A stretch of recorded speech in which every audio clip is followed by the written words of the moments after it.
And now we're live. Or I am just by myself. Here they come. I think. And the kids just drink kombucha. There we go. Your Instagram, I saw it. That's pretty cool.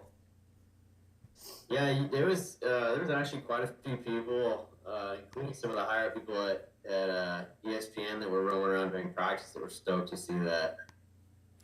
All right, now that we're live, you guys are gonna have to elaborate on what you're talking about. We're live now? Yes, we're live. For 2 minutes? Maybe. Mine says it's counting down. Well, then we're about to be live. At 2.5 minutes. We're talking about kombucha. Actually, my girlfriend just came home with that exact stuff. Like literally 3 hours ago. Yeah. Looks like it. Yeah, and then all of a sudden this thing comes on and I'm like, he's got the hat on of that kombucha we were just drinking. That's awesome. That's right. That means it's good. That means they're growing. Maybe they'll have a little more for me in the future. So where are you at? I am in a little town called Orting in Washington State, about probably 45 minutes to an hour southeast of Seattle. Okay. That's why you're sponsored by a kombucha place, because you're crunchy as fuck.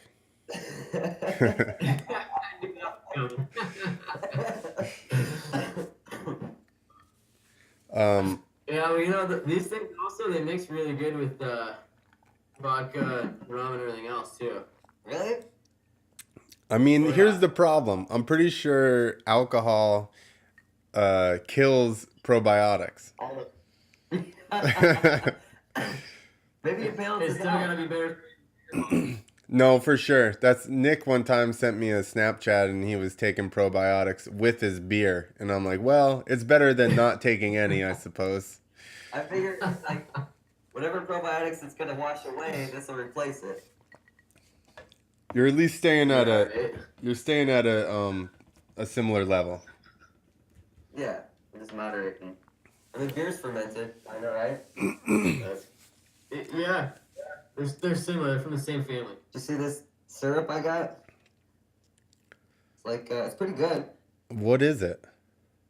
The shoots? Is that shoots? Yeah. It's up by you, right? Yeah, they're actually right down the street from where Hum's at in Oregon. Really? How appropriate. Actually, too, supposedly they're coming out with a collab with the shoots that's going to be like kombucha that's got alcohol in it that's based off an IPA. Oh, shit. Dude, we had that kombucha fermenting on the counter. There's times where I think maybe we let it ferment too much. Because then the kids were just chugging glasses of it, and they were, like, going nuts. Oh, yeah? We gotta water down the kombucha. That's funny. Yeah, sometimes when it gets through sometimes it gets the strings in it. You know, where you pull one in and you're like, oh, it's a little much in my mouth. I give that to the kids and they just chug it. They don't think nothing of it. Because they snot and stuff. They don't care. Yeah. Are we live? Yeah, we've been live. Oh, all right, cool. It still says 8:09. It just dropped down and then stopped. Yeah, I don't know. It's at least being recorded. How about that? It'll be up later if we're not live. That counts.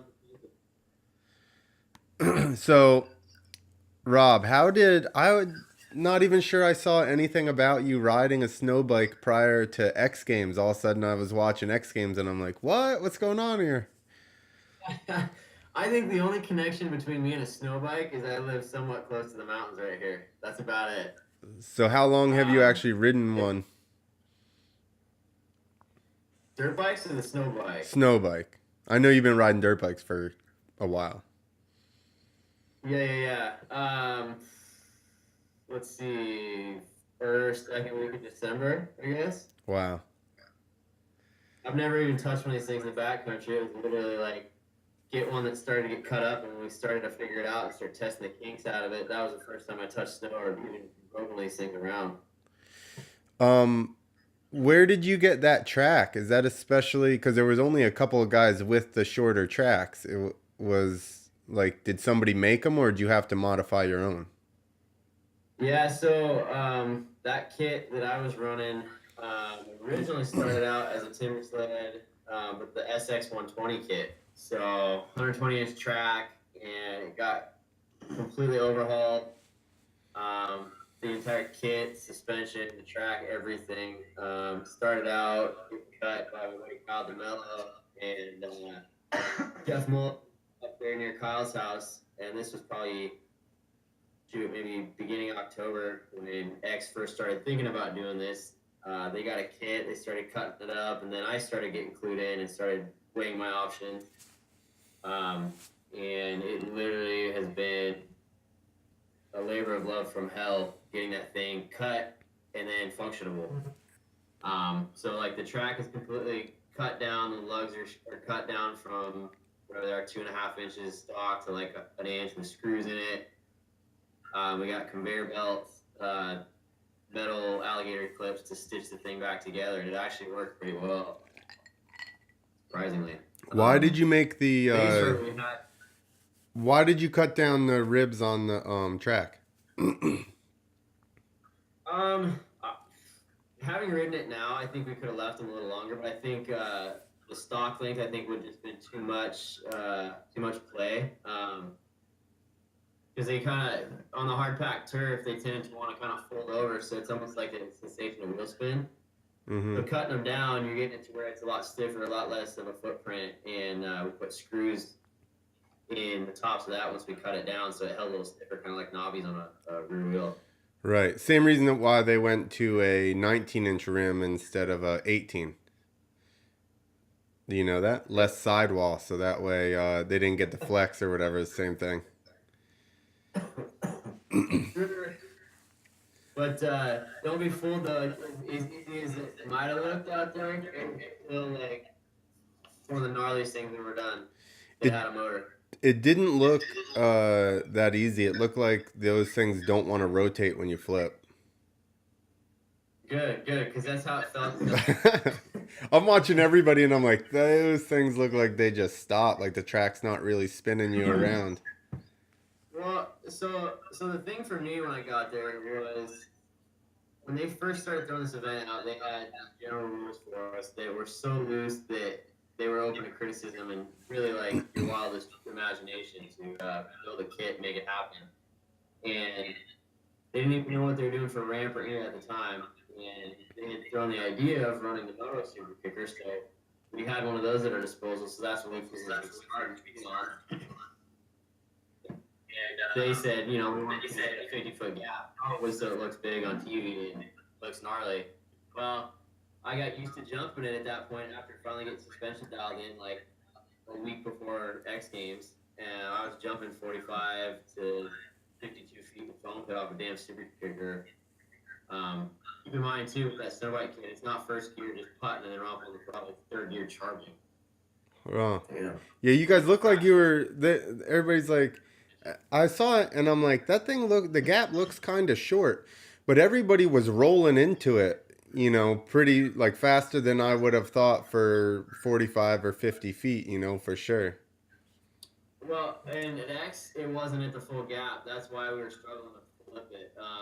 I think everybody that was used to flipping them was at the bigger gap because, like I said, you can't come into that ramp with these things. The gearing is so much different and expect the thing to be, get that zing off the ramp like you do a second gear at 75 feet on a normal comp ramp. That's where having that 45 feet minimum, you barrel into the thing in third gear and carry that momentum, and then you can over rev. So they put the ramp at 37 feet to the knuckle, mainly because the guys with the full kit that had no time on them could get the gap and try to do something because they were just exploding into the ramp with even that gap, which left me where second gear was nowhere near enough to get that gap and be able to do anything. And third gear, where I needed to be, was way too much. So I was trying to find a happy medium just to get around on the flips and try to do anything at all. So everything that I was practicing and working on that I had down pat in the foam pit ready to go wasn't going to happen at X Games, which is a real bummer. What so is it still, is there a sprocket on the side of that timber sled thing? Yeah, so what it is you still have your counter sprocket on your engine, right? It goes back from there to another sprocket that's, I can't remember if it's the same size or a little bit bigger, but basically you have two counter shaft sprockets, and then that counter shaft sprocket that goes back into the timber sled kit then is mounted to a shaft that goes into a gearbox that has two more sets of sprockets in it. So you have a lot of different options to change gearing, but the time frame we had with X Games, we had no time to really test and try different things and see, if we change this one tooth, what does it do? If we go down this one, what does it do? So we Right. kind of were just at disposal of running what we had. Yeah. Make So, how crazy did it look that crazy, or was it that crazy that running on the way to the ramp? That looked kind of squirrely. Yeah, everybody Well, was like correcting like a maybe motherfucker. Everyone else that we were all talking amongst each other about gap and everything else. I pushed and prodded to try and get the gap bigger, and it just didn't happen. Nobody really seemed to like the running at all, mainly because the ski. I started off running the track with the front wheel for probably 3/4 of the time that I was training, just to get used to the track and all that, and that was fine.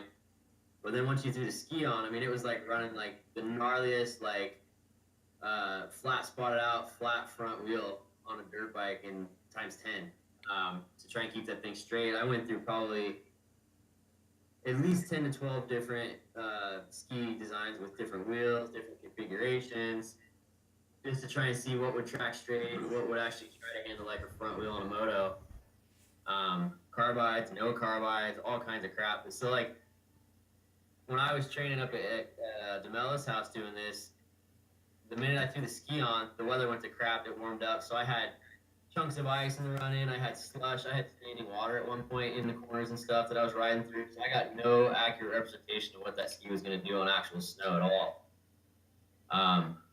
And so going to X Games, it was hard pack, awesome turf, and that was the easiest part for me. Like you could probably see on TV, like I was the only one that really looked like they were like on their toes, creeping into the turf, and then getting on it. Everyone else was kind of all over the place, kind of skating around. Yeah. I think it was Adelberg. He almost looked like he was gonna like Yeah. miss the ramp, and then like Yeah, he was leaning. yeah, and then just On one jacked the side of thing back wheel. straight and was like, "I'm going for it." Right?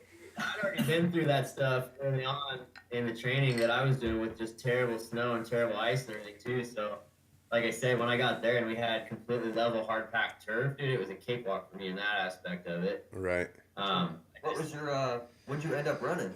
I ended up going back to a two-wheel design, one in front, one behind the spindle mount point on that ski. I got some ideas for next year. I think that'll be better.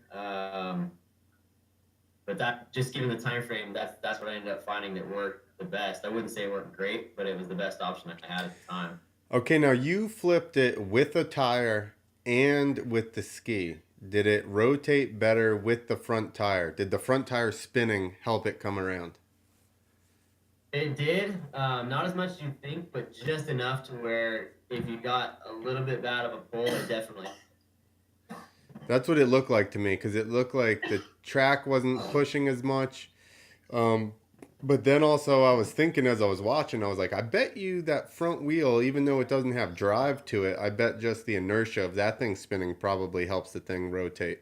It's the same reason why front flips are so hard, because everything is fighting you. Everything's going the other way.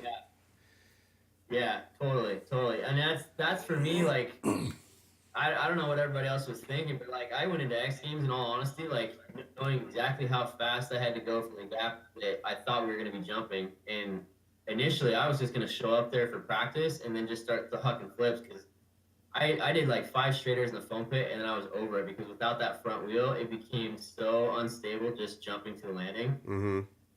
It wanted to go nose high because there's so much inertia in the track. And you don't have the front wheel gyro to try and keep it balanced.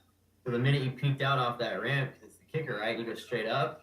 You want to like pancake out coming into the landing. Mm-hmm. Versus you throw it in a flip, well then you got some gyro going to you again, so you're staying a little straighter. Huh. Man. Yeah, that's crazy. And you said that they blow apart like quads, like a stock quad. Well, like I said, if we had more time, like for this year, obviously we kind of know what works and what doesn't at this point, but that suspension on the skids, since you have to run just those little shocks. I mean, it's not a moto shock by any means. You're running shocks that aren't designed to do that. I mean, they're designed to go out in the back country and land in powder, not a hard pack landing with ice and holes and everything What, the else. So, forks? that, what's up? The forks or the rear shock? Actually, both. The forks and the shocks in there are the suspension guy we use. RMR, he came up, did some testing with us, and prior to him coming up and spending the day with us, we'd already gone through like 4 or 5 different changes in just the shocks and the skid. And at that point, they were still the stiffest he's ever done. And then when he showed up to test with us, we probably changed it 5 or 6 more times up, and it's still every time he's like, "There's no way this is gonna work. It's gonna be way too stiff," and we'd still bottom out, still bottom out, still bottom out. So those shocks are so stiff, like they don't even move unless you actually like slam into that ramp as hard as you can. It's insane. Huh. Which, you take something that stiff and you throw it in a kit that really isn't designed to take that kind of a beating, something's bound to bend or break, and Right. that's the issue we're having. I had to go find a machine shop while I was in Aspen and get parts remachined while I was there to compensate for that crap. Huh. So how much did the smaller gap in the show compared to what you were practicing? How much did that affect you then? Oh, it was huge. It was a world of a difference. Like I said, even if they would have gave me another 5 feet, it would have made a difference. I would have been able to get the bike to actually do what I wanted to instead of trying to fight it and just barely get a flip around. Yeah, you look like you were everybody looked like with the flips they were struggling on it. I mean, I guess Jacko with that he got the Cordova off, but yeah, it looked like everybody was kind of struggling just to get that thing to rotate around. Yeah, it was like I said, it was like you just couldn't get the over rev you needed, or you were gonna go to flat and you were gonna die. So there was a fine line between how much do I want to over jump this thing to try and do a trick and be safe here. I don't feel like dying for a medal, but at the same time, like I put so much time into this that coming into it, in my mind, I had a damn good shot at gold with the tricks that I had in the foam pit. I mean, I spent hours upon hours upon hours in the foam pit, day in and day out, to where I got so sick of it, I took days off. Yeah. I had so much time on that snow bike kit compared to everybody else. It's not even funny. Damn. And then Well, it they definitely didn't look like you went there and pulled, like, didn't go for it. It looked like you went for it every time. Well, I honestly, I didn't know what trick I was going to do until 5 minutes before they told me, okay, you're up, go. Because I was sitting there trying to figure out, okay, I finally started to get the flips to where they at least were coming around and they weren't like as much of a struggle. But they still, it was like, that was it. Like to get the flip around, I mean, you can see how hard we were pulling. Yeah. Barely coming around. And in the foam pit, I was actually over rotating them fine. Like just like a moto, you come through and you get that zing right off the ramp and no extra throttle or anything. It just comes around and lands, just a little nose heavy in the pit. So like the super flips were easy on it in the foam pit at that gap that I was used to. And then there, it was like the hardest pull and like the hardest muscle to try and get off the bike and get back on that I could give it. Well, I would imagine it's just like dirt bikes. It's kind of like, or not dirt bikes, obviously, it's a fucking dirt bike. But I mean, like with flipping anything, once you get to a smaller gap where you're not like revved out in the power hard, and you kind of go off the ramp with a dead throttle, it makes it harder. Same thing. You got to pull more to get it to come around. So I'm sure said you were kind of lugging third, so it's not optimal to get that, that push off of the last, once you go to pull, for a flip, now once you've pulled so the last 7.5 feet of the ramp, your wheel is now pushing you to spin. And if you don't have that extra, the power at the top of the ramp like that, now all of a sudden it's all body weight. Your motor's not really pushing you around at all. Yeah. Well, then the other thing that was weird with getting used to the track was it being such a wider, flatter surface, but also longer. The rear wheel, it mushes on the ramp, but you still only have, that much that's contacting the ramp that you got a lot more window for error. with the track, I've never flipped a snowmobile, but I would imagine it's similar to that, where it's a really late delayed pull. You have to wait for that thing to come off the ramp. Yeah. So there was a real fine window to try and make that happen too, on top of the shorter gap, and making sure that I was using just the right part of the throttle to get around and not land on my face. Right. Could you like kind of wait a little bit and then give it the juice, on the face, or lugging third? It wasn't really like it didn't have it. Um, that was I played around and practiced a little bit, but like I said earlier, it wasn't like where some how like if you have like a brain fart, you're jumping 75 feet, you come into the ramp a little bit slower, and then at the last second you realize, oh crap, I need more, and you grab a handful and you go to flat. Yeah. You can't do those things. You go nowhere. It just mushes into it, and you're coming up massively short. So if you don't have the speed that you need to clear the gap before you even get to the ramp, it's game over. Yeah. Yeah, I was watching everybody So and I'm like, man, they're rolling at that thing for what the gap seems to be. yeah, yeah. And if you thought hitting a super kicker was a wall before, you got to hit on one of those things. Is that what it was? Was it a super kicker at the Standard contest? moto super kicker. Yeah, standard moto super kicker. Oh, Did they put anything on it? Like on the face? Just turf. We rolled, or they had turf that was over the face and then drug down for the run up. That was it. Really? Because on snowmobile ones, they put tracks on them, right? Like upside down tracks? Yeah, but you also have on the snowmobile, you have two skis, so your skis aren't running the track. So if you did that with this, your that's ski true. would be dragging up that thing, right? Yeah. Yeah. So I don't know. It's weird. Like we had Turcotte on one, who's a sled guy diehard, but he also rides moto on the side. And then you get guys like me or Jacko or Allenberg that are strictly moto, and nobody really had an advantage or a disadvantage. We were all kind of in the same boat. Like it didn't matter if you had experience on sleds and you try to ride this thing, or bikes and ride the thing. Like there was no upper hand whatsoever. Yeah, it was definitely like an experiment this year, it seemed like. That's exactly what it was. It was honestly, it was like going to Vegas and putting everything on black and being like, all right, let's see if this works. Well, it turned out good. I thought it was entertaining. It worked for what it was. Like I said, I had way more up my sleeve. Like I actually had probably 4 or 5 different flip tricks that I could have pulled from, just based on how everything was playing out in the first runs, if the gap and everything was suitable. But it just didn't happen. So we'll hope for next year we'll hope better and come in swinging. Yeah. So they're definitely going to do it, or have they committed to that, or? That's what they said at the beginning. We did the riders meeting the day before, and they basically said that as of right now, they're planning on doing it next year. Obviously they're waiting to see how everything played out and make sure that it was set, but I can't imagine it won't be. I mean, guys got banger tricks off, and I'm sure the ratings are through the roof because people want to check it out. So I don't see why it's not going to be back next year. And from there, I think it's going to come down to whoever's in doing their homework and everybody kind of pulling together and saying, all right, just like back in the day with moto, like you can't just grab a ramp for something else and expect to work for everything. So I think it's going to take designing and building a ramp specifically for this. It's not as abrupt, maybe taller landing, steeper landing, and just really playing and tweaking with it. So I'm going to be trying to balance my freestyle stuff this summer, and then also trying to get the snow bike kit built up, testing different ramps, playing the foam pit here and there, and just bounce back and forth.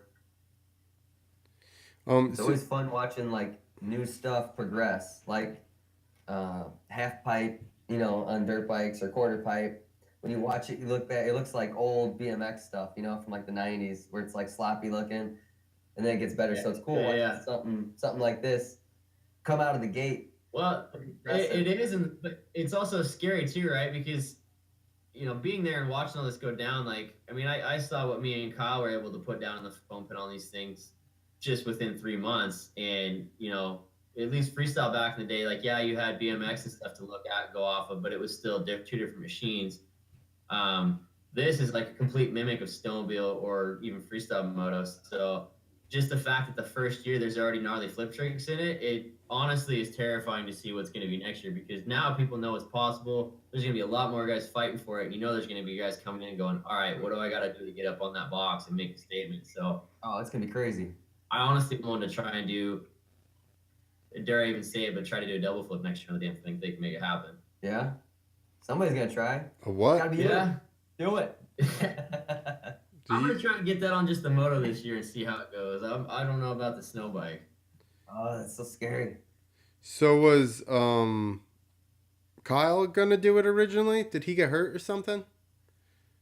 Yeah, so we both kind of started tackling this around the same time, and it honestly, like, things started going really well for us. We've known each other for over 10 years. We both started riding freestyle together. So this was cool for both of us because it was so new that it kind of brought us back to our roots and kind of dumbed us down to, like, all right, we're back in the days on our two strokes, just young kids trying to figure this out and just have some fun. And that's what it became. Like, we started getting basics figured out. We both flipped the thing right away within the third jump, and it was just a one up from there. It was like, all right, well, you're good at grab stuff and KOD type stuff upside down, and I'm good at bar stuff and that kind of realm. So, it was like, all right, well, here's a super flip, and then I'd be like, okay, well, guess what? Here's a Shaolin flip. So it just became this escalating thing, and it got to the point where literally it was like going to Summer X Games for us in the foam pit on these damn things. Like,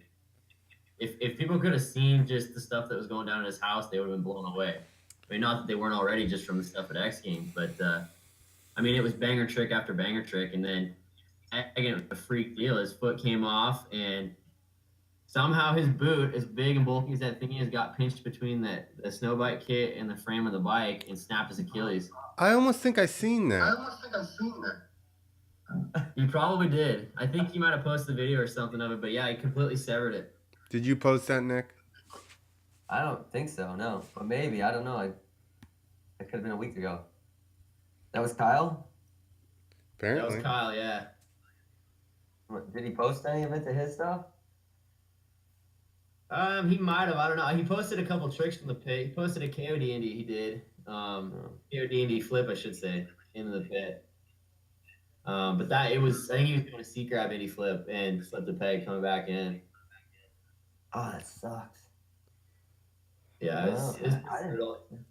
it was tough. I mean, that was probably 2/3, 3/4 of the way through the training. So we both at that point already had invites. We were both feeling good, and we were just kind of pushing a bit to get more comfortable with what we had and try to see what else we could do if we had to. And yeah, he did that, and then he walked on it for 2 days before he went and got a look at it because he thought it was a sprain. And he walked in there, and they said, yeah, it's not as bad as it is because you wouldn't be walking in here.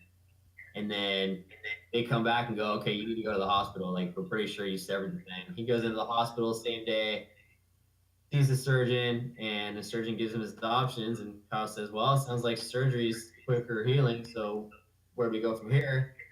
And 2 hours later, he's in surgery. Wow. So in and out, same night, home. And then it was probably like that next week was just total downer, like super bummed. Everybody was bummed. It made the morale of everything we had going just really take a nosedive. Yeah, it's kicking the pants. It like brings all that work to a halt. Well, especially in the foam pit. I mean, we figured we were gonna rolling, and then that happened, and we're like, you got to be kidding me. I mean, there's no way that would happen again in a million tries in the foam pit. It was such a fluke deal. I've never seen anything like that ever happen. Yeah, I can't find the video of it. Guess what? Of him crashing. I just figured out that I had to go onto Facebook and then hit go live. You dummy. We haven't been live this whole time, have we? Nope. I was looking at it. I'm like, I'm not seeing it. I just started searching on my phone. I was like, what is going on here? And then, yeah. Listen. This is starting to sound like X Games here. Listen, screw you, Nick. And Rob. I told you. Screw both of you guys. Come on, Dad, get it together. Listen. Oh, what's funny though is so I was up there at cops, sled guys come through and whatnot, and some guys that have been to X in the past, and they're kind of filling me in. They're like, just be prepared. It's your first time. Don't expect everything's gonna be the way you want it. I mean, expect the worst, hope for the best. And someone made a comment like, they might even at some point like be like, all right, you're up, get ready to go, and the minute they're about to send you out, say, oh wait, hold on, we're going to a commercial. Yeah, exactly. Well, guess what? That happened to me. Really? I was sitting there like warmed up, ready to go, got my coat off. It's probably like 5 degrees out. They say go, and they're like, wait, no, hold on. And I'm like, you got to be kidding me. Oh, that sucks. I watched. 4 minutes. That's a long 4 minutes. Did I forget who else they did that to at regular X Games? I was there one time, and yeah, probably everybody. But it's like the dude was already shitting his pants, and then they're just like, he's like bike running, ready to go. It was something that he'd been working on, and then all of a sudden they're just like, commercial. And I'm like, imagine sitting up there, you're about to do something you've tried into the pit a couple times, and then all of a sudden you're revving your bike, you're psyching up, and they just make you kill your bike and sit there for commercial break. And then you got to psych yourself back up. I'm like, that's horrible. There was, I don't know, somehow I handled it pretty good. I mean, I don't know how I have that skill, but I don't know, like the pressure stuff doesn't necessarily get to me as much as some of the other guys. So I had that going for me, but it definitely sucked. I actually ride better like when it was just go time. I'm much better when it's all right, it's you got to go now than I am just forcing myself to do stuff, in practice or whatever. Yeah, for sure. Well, and that was the other thing that was kind of funny too is the first day of practice, everyone's out there. I mean, part of it I think was they didn't have anywhere near the time I did on one of these things. But everybody's out there just hucking themselves, like throwing tricks, doing this, doing that, and I'm out there just straight jumping the thing the first day, just trying to get comfortable landing on the damn thing. And I, for the most part, sat around for most of the practice watching. And then second day I come in, better headspace, do one straighter because I can't stand straighter and just to make sure I'm where I'm at. And then from there, I just started rolling flips all day. Nice. Just back to back to back to back. And I guess that was kind of the hot topic after that was, who the hell is this kid? How does he have this down so good? And what the hell does he have up his sleeve? That's good. That's what you got to do. Build that hype. Then next year when it rolls around, you're getting the call. Well, and that's what the deal is, For sure. at things like that, you got to come out and just throw down right off of the bat to make people be like, oh, shit, he's for real. Yeah. Yeah. Like no, it's yeah. And then you still went for it, and you could tell you were struggling to get it all the way around. Not once, and then you did it a second time, still pulled it off. Like that's they're watching that because they've had people come out and they don't. What was his name? Willie Watts. Willie Watts. I wasn't gonna name names. But I'm getting another drink. But when they to do that, they want to make sure they're gonna at least do something. Oh yeah. Well, and you know what?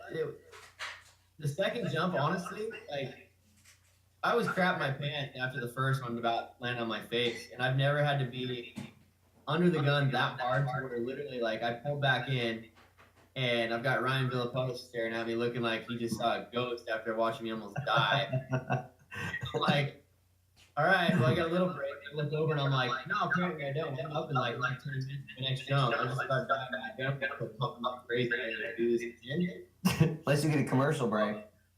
Dude, I literally just like. I somehow shut my brain off at that point. And it was like, all right, staging, here you go. Okay, all right, you're up, go. And I just somehow, like, once they said go, it was like, I don't even remember any of it. I just remember telling myself, come into that ramp, pull as hard as you possibly can, and jump off that bike as hard as you can, and make sure you get back on with everything you got. And then coming into the landing, I buried the front end. I'm like, you are not going down right now. Like, I met with a wall of snow at my face. The snow fell and I'm still up, and I threw my fist up so hard and so pumped, but dude, I broke my balls so hard on that too. How'd your chest feel smashing up them bars? Dude, I didn't even feel my chest. I literally thought that I like exploded my testicles. That's how bad that hurt. I would have been better off having someone take a sledgehammer and just hit me as hard as they could 2 or 3 times a night. It would have felt better than that. Dude, long like first year doing freestyle. I jumped there. I was on a 125 yet, and it still had moto suspension on it and stuff. And we were in Baltimore, and they had this stage, and otherwise the floor was too small. So we rolled onto the stage, and they had like this little dirt ramp off of it. So I'm like first, second, I come off that little dirt ramp, click third, and just missed the whole landing by like 20 feet, like nose down. Thought I was gonna grease it. And at Oh, first, I thought I was gonna throw up because I hit my nuts so hard, and I'm just like, I can't even ride right now. I can't even think. Well, eventually, my whole crotch up to my belly button went numb, and I'm like, well, I might as well just get practice over now. I can't even feel anything anyway. So, yeah, yeah. That's pretty much how this was. It was instantly like on fire, just raging, and I was in the emergency line riding back past the crowd with my fist in the air, and I was like just trying to feed off that adrenaline. It was horrible. Now I gotta rewatch it because I literally rewound that very part, and I was watching on YouTube on my phone, casting it to the TV. So when I rewound, it went back like 10 minutes. So I spent the next 5 minutes trying to tell my wife, like, hang on, watch this ski go into the snow. Watch it. I finally get it. Kids drifted off. They didn't watch it, but she watched it. But I did not know you smashed your beans. I gotta Oh, watch that dude. again. But I like we were joking because you're there and you're in the moment. Like you don't know anything other than what you're doing. So like I had so many friends and family back home all over the place that were glued in watching it, and I kept saying how I wish I could be a fly on the wall to see everybody. And I guess first thing out of my grandpa's mouth when he was watching was he calls or something about like are his balls okay? Did he hurt his balls or something like that? Like, not like yeah, that's awesome. He got like yeah, are his boys all right? Oh my god, dude. That's awesome. That's cool, man. That's gotta be pretty cool doing something like that and having everybody watching. It's a trip. I mean, I kind of missed the window for regular FMX early on before it got stupid gnarly when you had to absolutely have foam pits and airbags and everything else to do anything. So I kind of dismissed honestly like ever getting a shot at going to X Games, and then this popped up and started looking like it could actually be a thing, and to actually go to X Games for one, but then walk away with a medal. I mean, I just like I said earlier, I'm still trying to process that and just accept the fact that actually happened and it's real. Um, it's weird. It's like to check that off my bucket list, and then I don't know where to go from here. Like that was one of the biggest things that I ever wanted to do in my life, and I did it. well, I can see Pretty. the bronze medal behind you, so it's real. These ones are gangster this year too. I don't know if you guys saw people playing with these things, but these are like the ultimate adult fidget spinner. Yeah, That's pretty cool. I think that's the first X Games medal on the podcast. Yeah, for really? sure. Well, here it is in all its glory. There it is. That's gotta be surreal, dude. Dude, the thing's heavy too. My neck's so sore, like just from that, like landing twice the same way. I put that thing on, I have to take the damn thing back off. Uh-huh. My whole body is just like, I think there's nothing that's gonna calm it down. Like no hot tub, no ibuprofen, no massage. It's just waiting it out. Just deal with it. It was like I told a few people like I think I would have been better off walking across the street, getting hit by a car, getting back up, and then doing the exact same thing, and it would have felt better than that. Sounds like the foam pit. I think the foam pit's better than that too. What's crazy? You watch it and you think it's snow, so you think it's soft, you know? Well, Obviously it's not because you guys are landing on it. well, and they probably packed that shit in. It was probably ice, wasn't it? Do they spray it? Yeah, the top layer was nice for 2, 3, 4, 5 jumps, but it's still like 6 inches underneath was part of the rock, so the hole would appear right away, and then you're landing in that hole and bottoming out to all hell. Your body's acting like suspension and not doing what you want it to do, and it's cold too, right? So that doesn't help. Right. And especially, how about trying to do a trick off of a 45-foot gap, uh, in 40, Yeah. in whatever, 5 degrees. I've ridden in 5 Yeah. degrees before, and you can't even, Sucks. You're like halfway into your seat grab and you're like, I'm gonna land. I need to get back on already. Holy shit. Everything hurts. Everything's more so when- so delayed. It's gnarly. Yeah. But the metal's rad. Like I'm kind of shocked on that. Like I thought that Ethan Roberts heel cooker flip, the second one where he stomped it, might not be like a super gnarly moto trick to do for freestyle sake, but that was the first heel cooker flip that's ever been done on a snow bike, and it was clean as hell versus my like gnarly bomb drop landing. But I'll take it. Take what we can get. You I did a just honestly, super like, flip, right? What's up? You did a super flip? Yeah. I meant to do an indie flip, and it didn't come out that way. It came out super flip. Well, that's a fine mess up. So what do Yeah, you right. think about first and second? How that all played out? From the get-go, I knew Alberg wanted the Cali roll, and I figured if he actually landed that thing, it was going to be hard to touch. So I don't have really any reservations there. I think had I had the proper gap for my tricks, I think I still probably would have given him a run for his money on that one. And then Jacko, like, I pretty much figured, like, I looked at what he does on a moto normally, it's his comfortable tricks, and kind of figured, okay, he's probably going to do a Cordo or a cliffhanger flip, which he went for. And I kind of anticipated like a seat grab flip or something. But yeah, like I came into this, like I said earlier, like feeling really, really good about everything. And dude, the tricks I was doing in the foam pit, I had so dialed and so good that I felt like I couldn't lose. If I went out there and just hucked them as hard as I could and overextended them like I do on my moto or tried to, like it was going to be a tough battle for anyone. So, yeah, for the first year, like I can't really complain. I got on the box, so pumped. That was fucking awesome. But, Yeah, for sure. Next year we're getting a proper ramp and a proper gap, and we're gonna throw down hard. It's gonna be good. It's gonna be interesting to watch this progress over the year. Would you Yeah, mind talking about what kinda- tricks you were doing?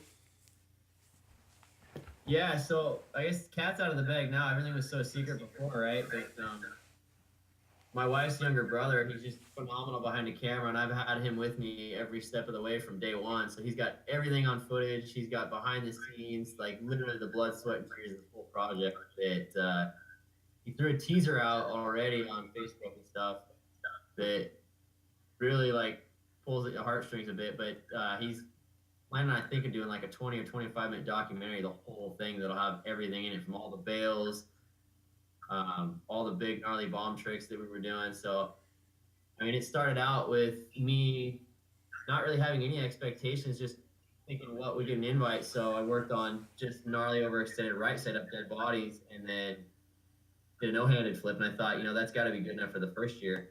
And then right before the deadline, I squeaked in some Shaolin flips and feeling good on those.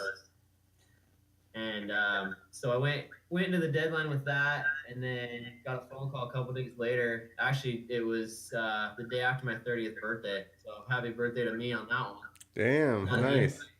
And then from there, it was game on. It was, all right, well, we got what we got. Let's go bigger.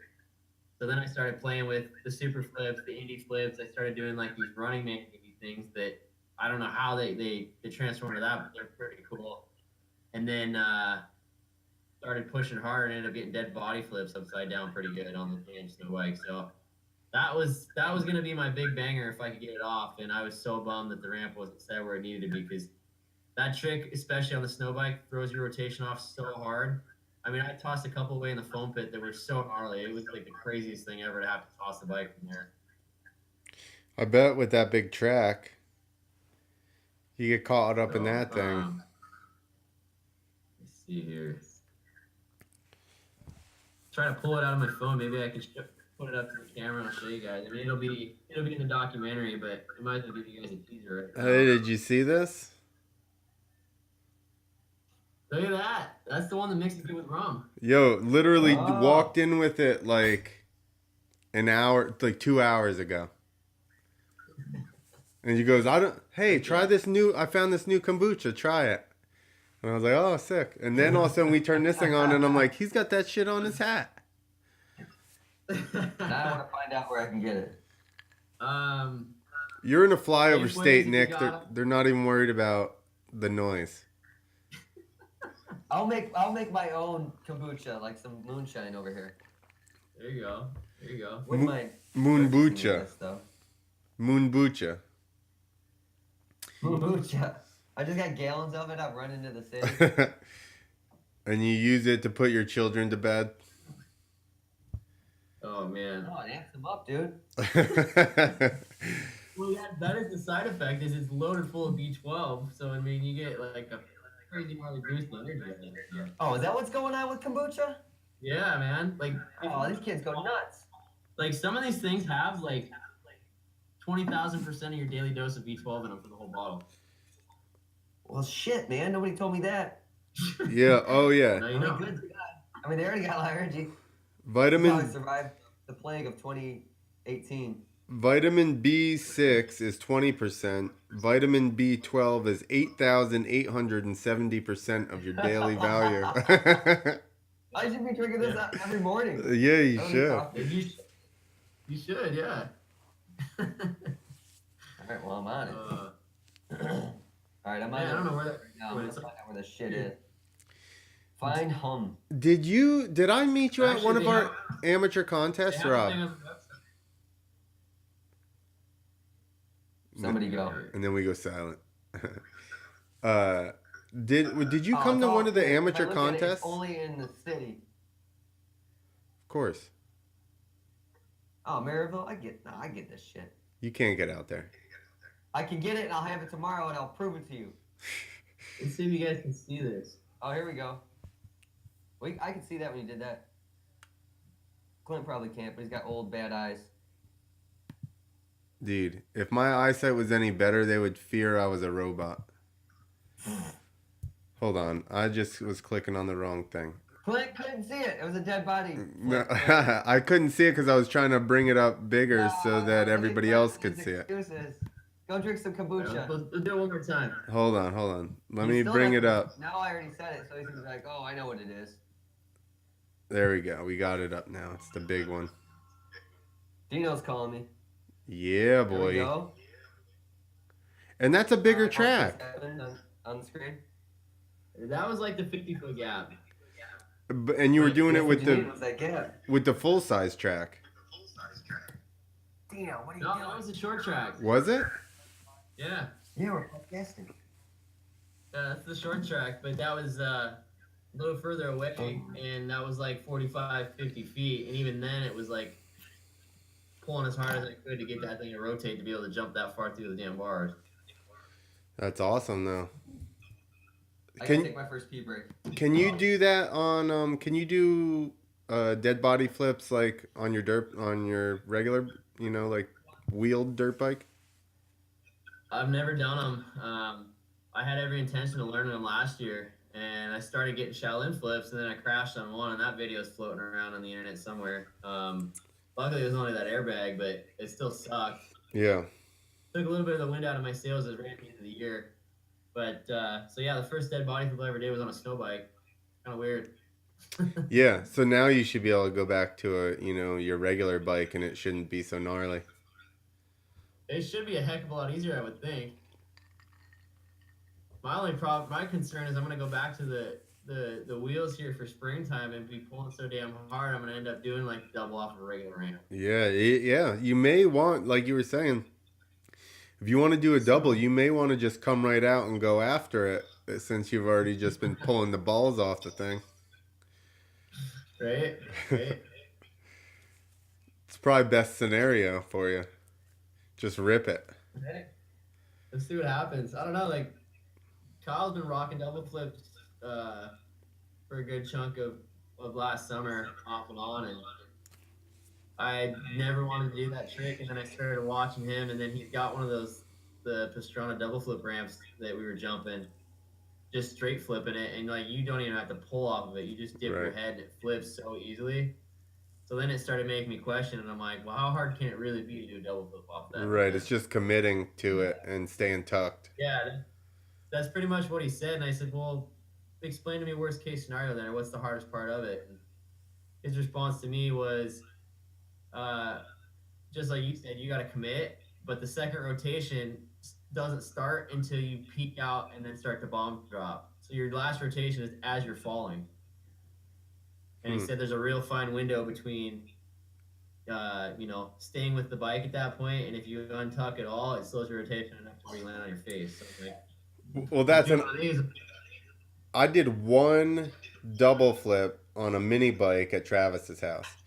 Basically, How was that? well, so we were flipping.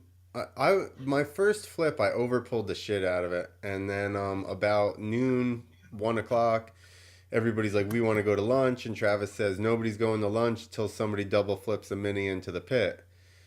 Oh So man. he goes, "You overpulled the shit out of it first time anyway. Why don't you do it?" And I said, he starts explaining it. There's actually, this is one of the mixtapes, and he's like, I said, no, he goes, "There's one thing you need to know." He goes, "When most people come through the first flip, you try to spot the landing." He goes, "The problem is you slow your Yeah. rotation down, your feet come off." I said, "I'm just going to Yeah. pull and keep my eyes closed and just stay tucked." He goes, "No, that's perfect." But you can actually feel like, so any flip you can feel where you're at, but in a double I figured it would go away, but it doesn't. You could actually feel when you're upside, like I knew when to rev. I revved on the way up, Huh. I waited, and then when I got into the second flip I revved it again. So I mean, you flip enough, you'll be able to feel like where you are in the flip, but just try not to focus on the foam the first time around. Yeah. Yeah. Yeah. Yeah. Huh. Interesting. But I don't want to do it, so fucking have fun. uh, yeah, I don't really know where it came from for my desire, but I don't know. I guess somewhere along the lines, my brain switched gears and decided it wants to scare me. Yeah. As long So. as you're cool with being scared, then fucking get it. I got to the point where I was finally like, you know what? I'm glad I'm not even thinking about some of this stuff. Right, You know, right. like you said, like KOD flips and cliffhanger flips, and I'm like, yeah, I'm cool. You gotta while it's on your head, you just gotta chase it, and then you'll just get to a point when it's just like, nope, done. So like, Oh, it's in your brain, go for it. You know. Yeah, yeah. If totally, you feel totally. that, get down. Somebody's gotta do it. That's right. Somebody's got to do it on that fucking snow bike. Oh man. Does that sound I scary? don't know. That's the thing. I've Without the kind of looked into that. gyro, without that gyro, man, that's gonna be. I feel like it's gonna be hard. Don't listen to me. It's I, gonna be I so. don't It'll even be listen to me. easier. Yeah. Yeah, Cliff, naysayer.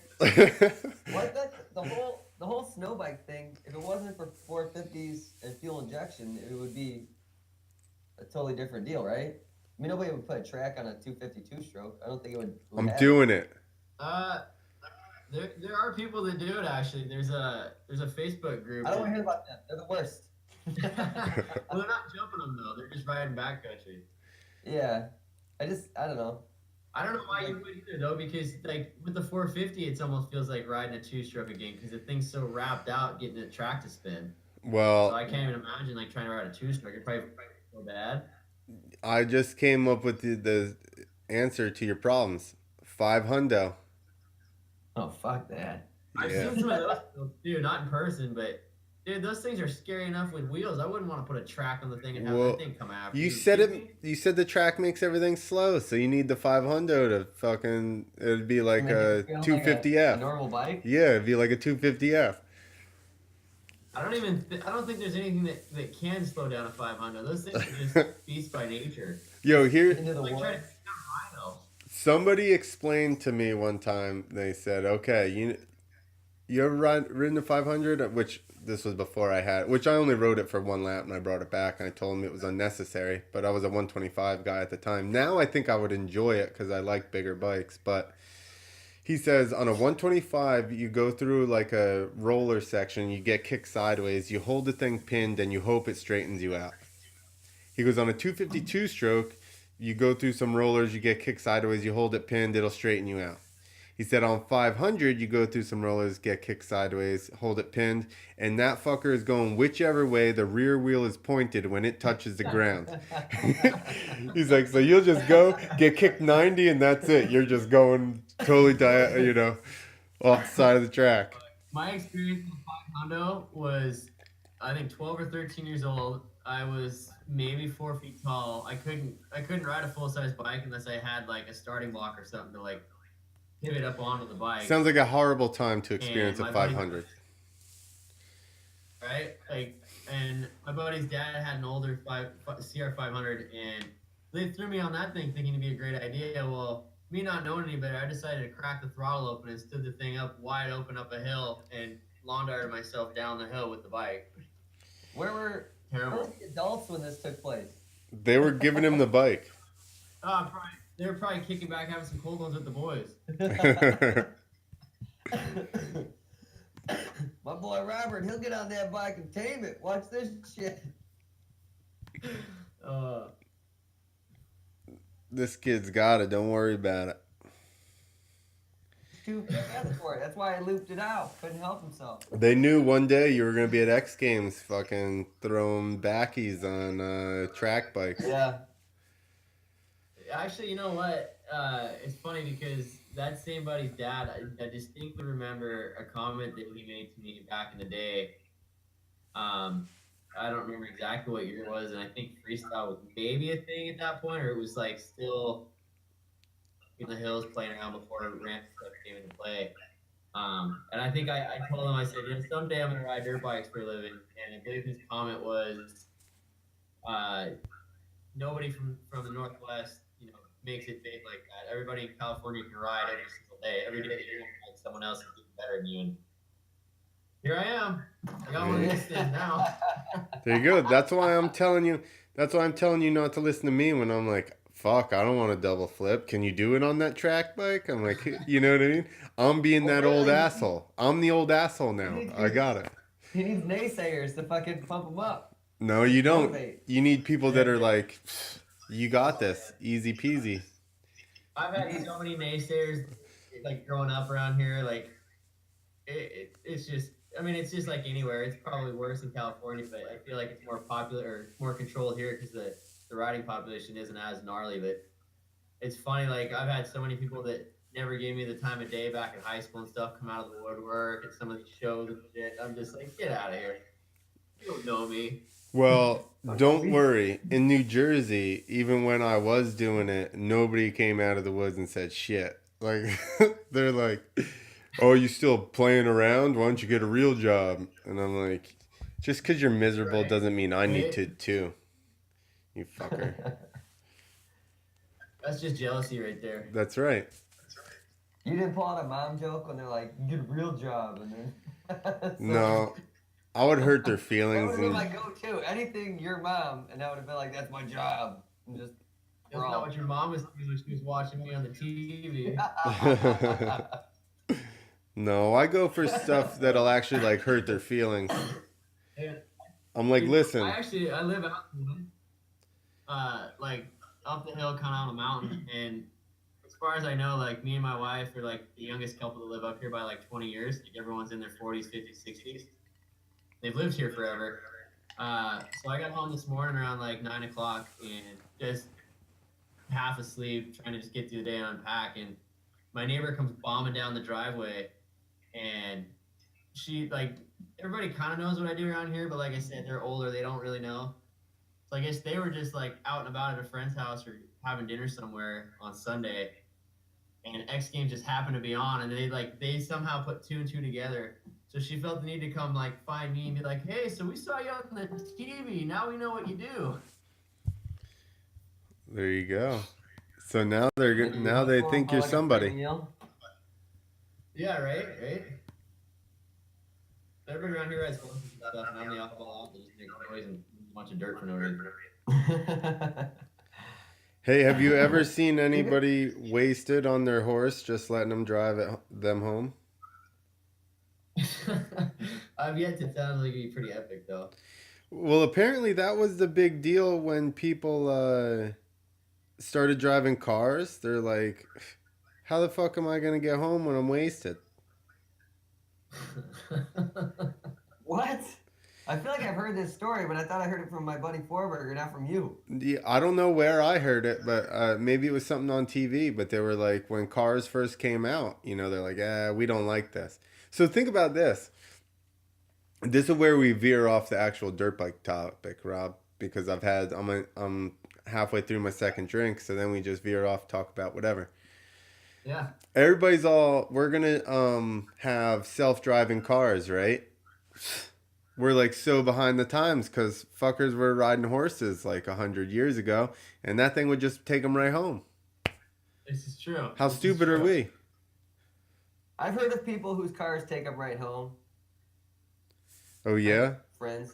Who? They've done Tesla? No, they have old fucking 2000 somethings that just make it home. Oh, they're just blacked out. Well, yeah, their skills are on.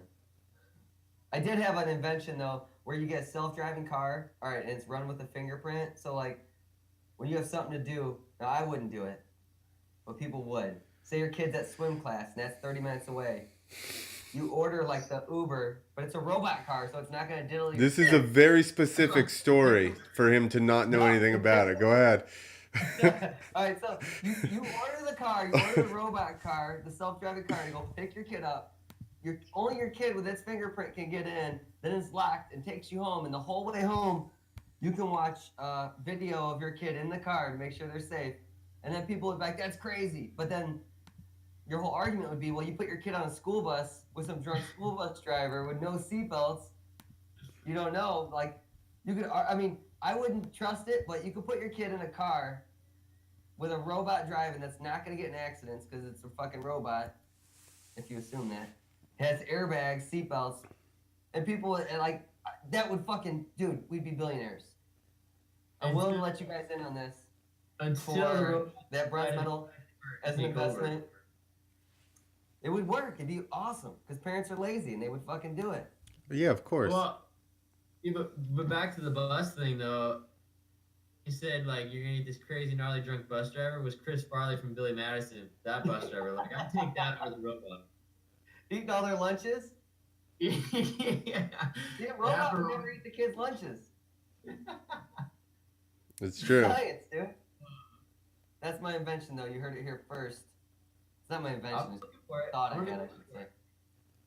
And when you do that, I'm gonna be looking for a sponsorship for snow bike best trick, or I guess probably hover bike best trick at that point. Yeah, you're gonna be playing the video game that flips the bike. Listen, you're gonna be old like us and be like, I'm not riding that fucking hover bike. That thing looks dangerous. It's like I get shot to Mars in a hover bike. He's still on his way to Mars. Fuck this. Yeah, these people. I don't know about this. The guy says like Snapchatting on his way to Mars. He's like, I fucked up. That's where that's what we're doing now. I like when the podcast gets off the rails. And we talk about aliens. Time. I wasn't really sure where this is gonna go. This is fun. I like it. That's what people always go. People always like, what are we gonna talk about? And I'm like, listen, probably dirt bikes for like 45 minutes, and then who the fuck knows? Yeah, to be fair, this is the longest we've talked about dirt bikes with probably anybody. Honestly, for sure. It was snow bikes too, though. I mean, it was kind of a toss up. So it was something we didn't know about. It's bizarre enough that we'll entertain it.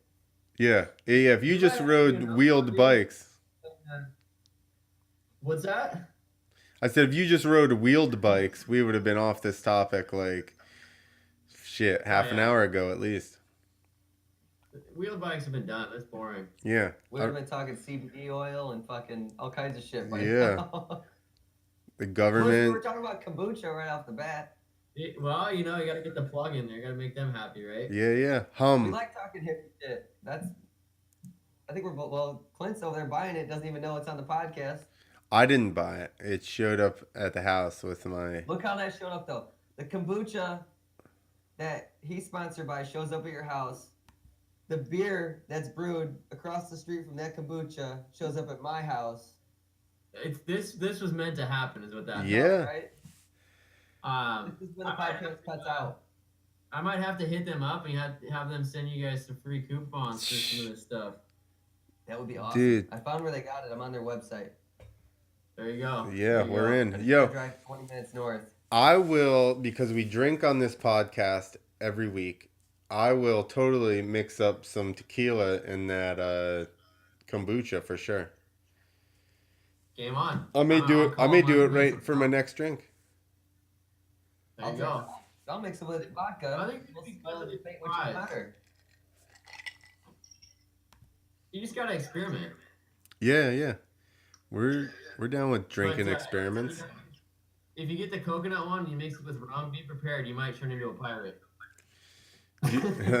Have you ever had that what the hell is it called? Kraken rum? Oh, that's definitely. Yeah. So Yeah, that's, I was making my own what the hell is it? Rum chata with that stuff. So I got some rice milk and then just put the Kraken in it and then a little bit of cinnamon. And it's kombucha, but it's way stronger than if you, or not kombucha, it's like, what the hell is that shit? Rum chata. It's rum chata, but it's way stronger. And as soon as he does it, a bunch of sorority girls start knocking on the door. I heard there's rum chata in there. You got rum chata? They're like, do you have any kombucha? I smell it. You have rum chata, but do you have kombucha? And I'm like, we do. Actually, they got a chai kombucha that is seasonal for fall and winter. That's like super kind of spicy. That probably would be good in that. Ooh, yeah. Where are these coupons? How do we do? We need our first show sponsor. I'm casting it. Oh, this is organic too? Oh yeah. And it's got the bees. B26 and all that stuff. Well, You got, I guess it kind of depends on them, but you got B12, B6, vitamin C, and some other stuff. Vitamin C is only 9% though. oh, ridiculous. Thiamine this is one. 48. 9%, it's gonna give me the flu. Are you crazy? This is like a flu vaccine, bro. That's this one here. This No. one's the flu one right here. It's a flu vaccine, but it's 4 times as effective. Lemon ginger.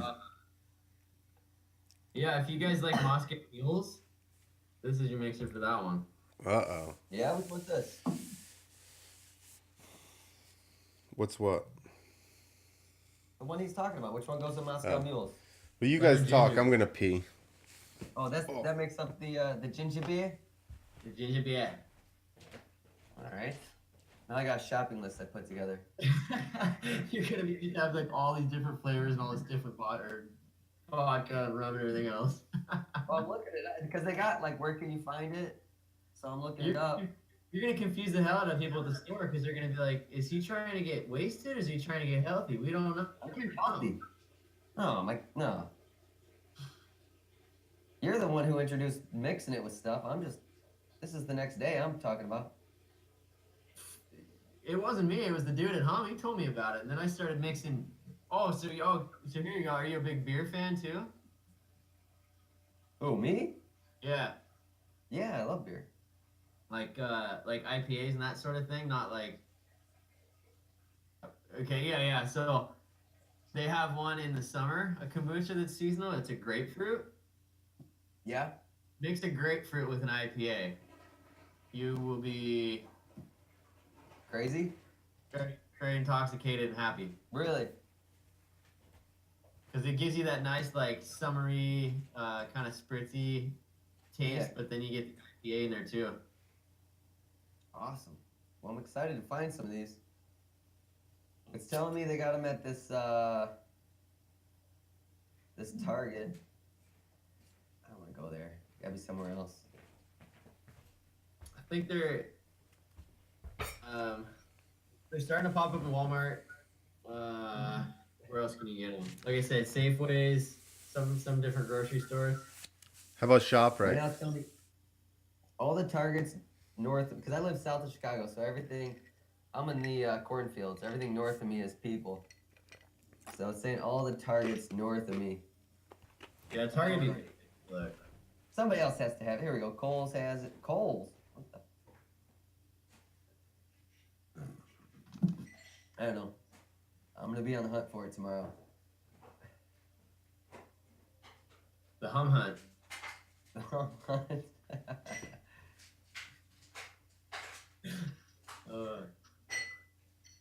Dude, people are stoked on this stuff. My wife, she actually worked.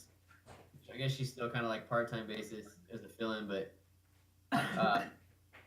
she worked at a tap room that they had like 30 different craft beers on tap, and then they had like 1,000 different beers in the cooler, like in bottles and cans and whatnot. And we had a Christmas party there, so we did the white elephant gift, and I brought a case of Hum, and everybody was fighting over it, stealing it from one another. It was awesome. Yeah. I mean, once you have it, it's and you get like a lot of people. When we were making it at home, it kind of had stuff in it, so people would be weirded out. But if you get past that, it's really good. Oh yeah, for sure, for sure. Well, and at least like this stuff is like compared to some of the other ones on the market, this stuff actually has good flavor. Like goes down smooth. It's not like vinegar or any other crap out there. Yeah. So If you let it go long enough, like if you make it yourself, it gets pretty. It can get pretty strong. On its own.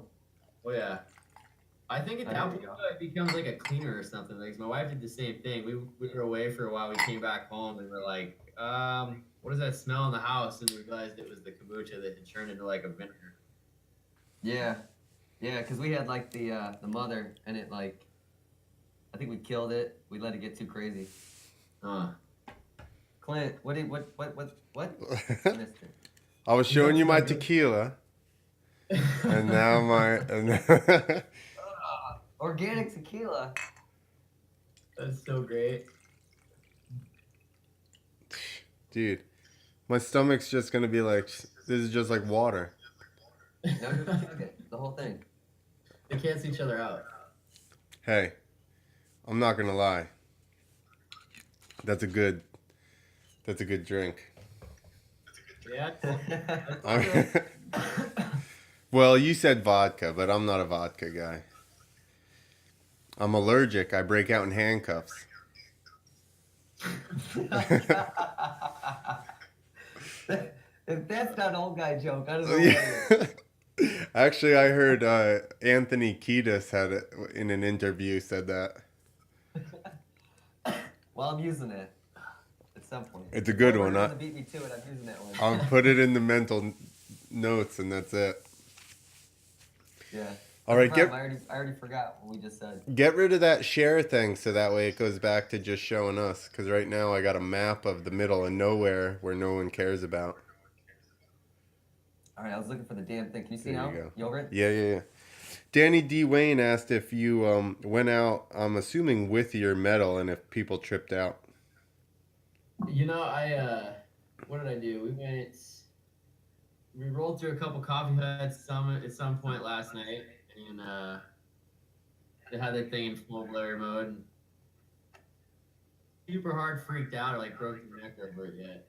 So we'll see. We're gonna go to a bar here in town with all the locals and see if anybody perks up over it. Cause I don't think any of these really exist up here where I'm at. Nobody from here has ever really been to X Games and done anything. So you're back home right now? Yeah, I'm back home. Well, I woke up yesterday morning and we drove straight, probably 22 hours straight from Aspen back to Seattle area. So I would wear that thing like it was a scarf, and it was keeping me from getting the flu. it's pretty wicked. I'd be like, oh, this thing, I forgot I even had it on. Yeah, whoops. I wouldn't mind having a few more of these.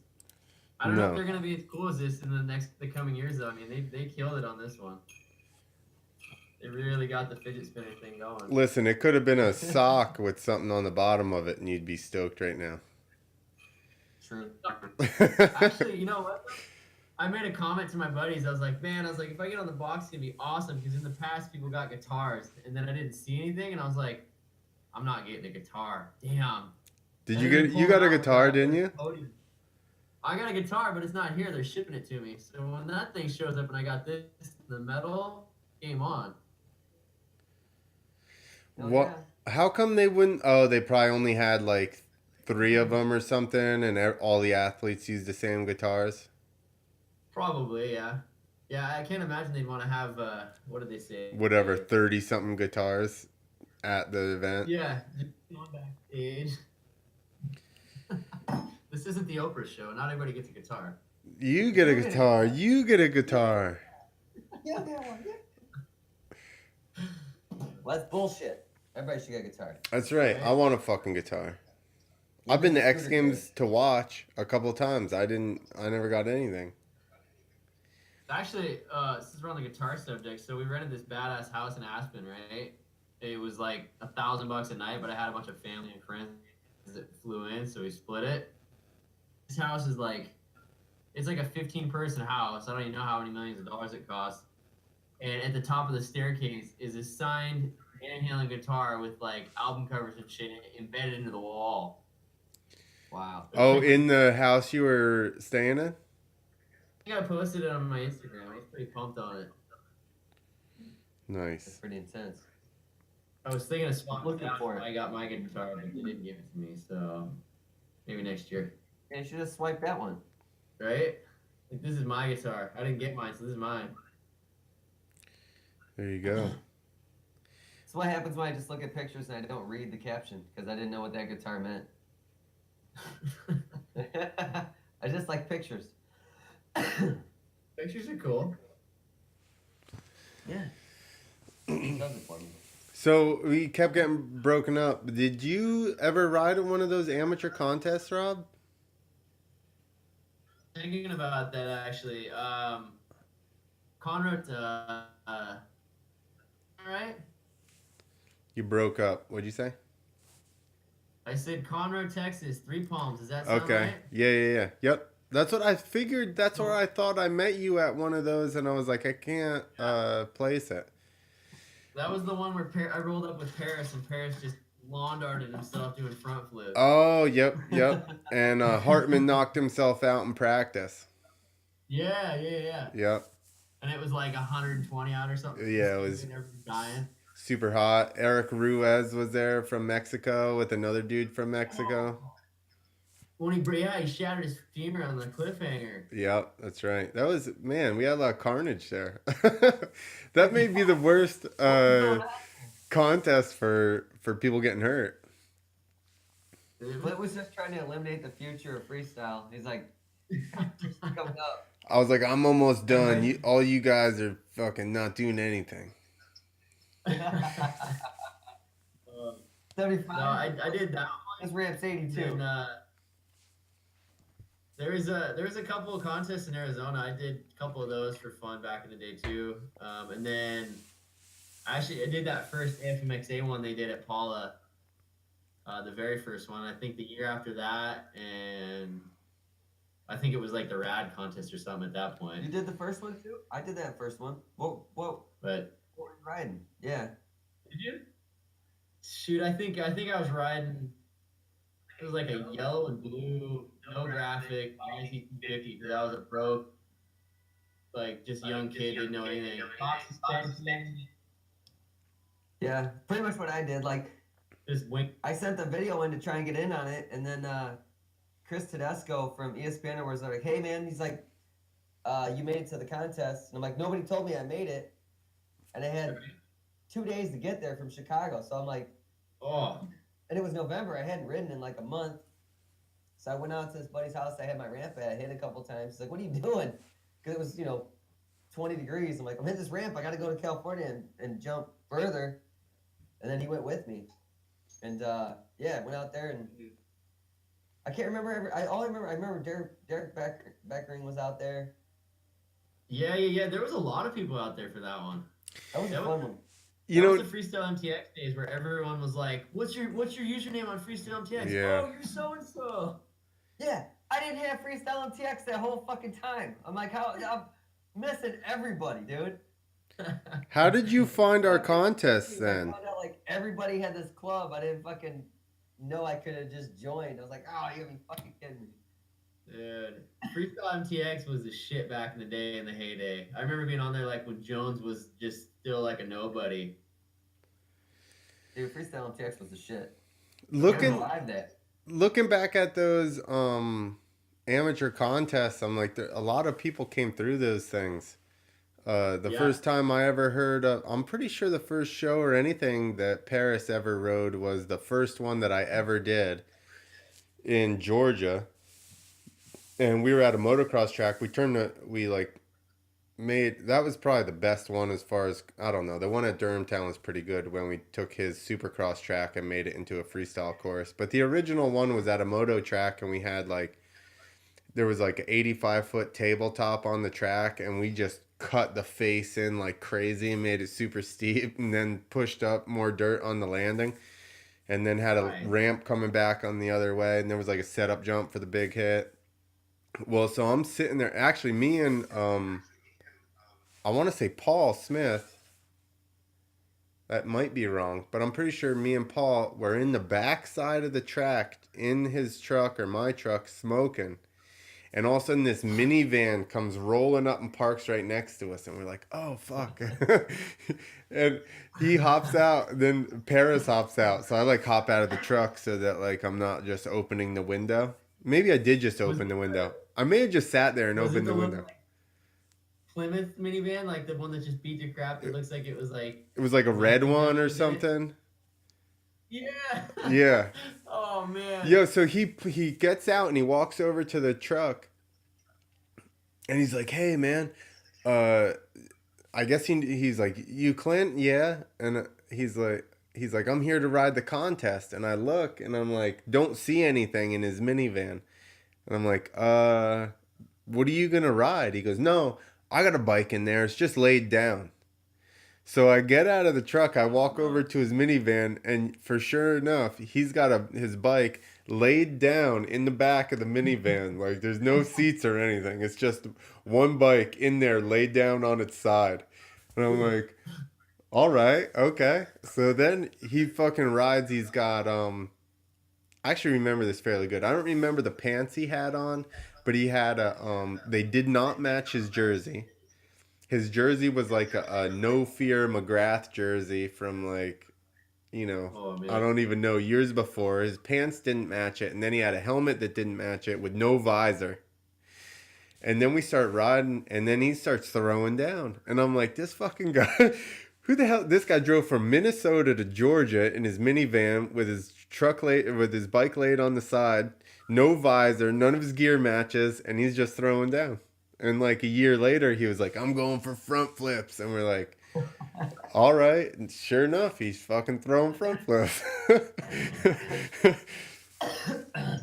That dude still to this day is not these guys ever met their red bike. He was pretty gnarly. Dude. What is he now? He's a flight attendant or something, isn't he? No, No dude, way. I don't think he does that anymore. You see, he's got like this school bus he converted into a pizza oven. Like he builds out of a school bus pizzas. That's awesome. Yeah. I really Oh, like that no. guy. All I know is when we went to that second AFMXA, and I brought the machine with his 10-inch boots and his leather mask, Paris was like, come up to my room, party. Like, nah, these dudes are too excited about me partying with them. He's like, I'm not going. Oh, they wanted Mark to party with him so bad. Or machine, I should say. I gave away his identity. Oh man. What a guy. Interesting character. Is he still married to that chick that he was dating? Like, I think so. Yeah, they got a couple kids together. nice. Yeah, Yeah. he totally was just like vanished. He's like, I'm out. Yeah. Came in into like some of the gnarliest stuff ever, and then just poof, gone. Yeah, he's like, listen, I'm just gonna go and be in the middle of nowhere later. I'll still never forget. So like he did, he did the single front flip thing, and then like when he exited from freestyle there, like his segment that on the pipe that Jay went out to Venice Mortgage and filmed. I'll still never forget the story they were telling about how Jay showed up late. Paris was already warming up, and Jay's out there putting his camera together, setting it up and everything.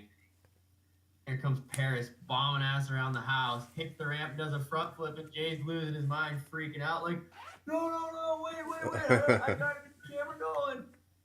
Comes back around, does a knack front flip, eats it, gets back up, does another one, and this is all like, I think 10 or 15 minutes said and done. And Jay was just like barely scrambling to get the shot. Yeah. Working with camera guys and riding is an interesting deal because it's like, I'm going to do this. And they're like, wait. No. Yeah. I'm already trying to psych myself up. This is not like, this isn't Wednesday afternoon, all right? This is like some gnarly shit I'm trying to work out with myself. And they're just like, hold on. The sun's not right. Yeah. Guess what? Just like we were talking with X Games, when they're like, "Hang on, stop." Yeah. Hold No, on. Like, no, motherfucker. I I'm ready to go. Dude, me Shipman did that when I did that FMXA in Texas at Dan's house.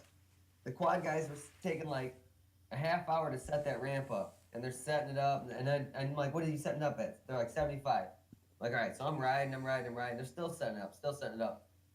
And the longer they took, the more I'm like, I just want to be the guy just to fucking blast their ramp. Like, I don't know them. I want to just hit their ramp. Well, they finally set it up. Everybody leaves it alone. I hit it. I chop the fucking throttle on the face. I bail. I land on top of the landing, get up. I'm all right. And then Shipman's like, why didn't you tell me you're hitting it? I'm like, you should have been watching me the whole fucking time. I had enough pressure on it. I didn't want to be like, watch me crash. Yeah. No, the last thing, if you're doing something that you're scared of, the last thing you want to do is roll over to somebody and be like, hey, I'm about to do this gnarly thing. Get ready. Yeah. Right? Like, you're supposed to get that. You can't sense that fear that I'm giving off. That's Yep. why I like the GoPro. Because as soon as I get on there, I just turn it on, and then I'm like, I'll always get my wreck, one way or another. My camera guy was right. always adjusting for light. He had a light meter and all this shit. And he's like, we're riding for hours. And he's like, all right, I didn't get anything. Go. And I'm like, what? And he's like, I was adjusting my aperture. And I'm like, listen, we already rode for 45 minutes. I already did all my tricks. I don't know. We're just going to go through it again, I guess. And then, and camera guys, he'll fucking film it. He gets everybody crashing, everybody doing tricks. He doesn't give you any like fucking, hang on, I gotta get this right or this wrong or whatever. Who is that? Josh Rudd. He does the whole Arena Cross series, but he always just sends me Snapchats of pictures he's got of people eating shit.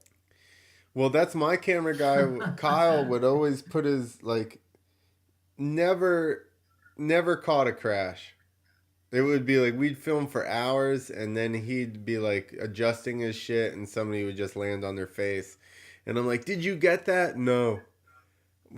What do you mean? Gets everything. He just films constantly and he's not a rider, but he knows like when you're doing tricks and stuff, he doesn't get you when you're like half extended or heel clicker. He gets like, he knows what the trick's supposed to look like.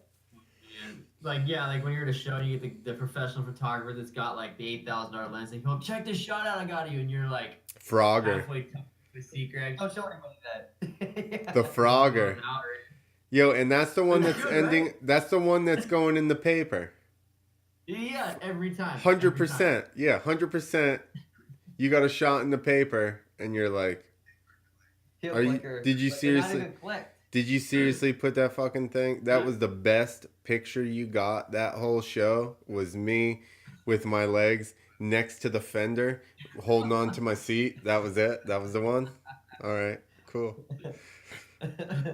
How about when people come up and they go, yo, hey, I got this awesome picture of you. And you're like, well, you caught me in the air.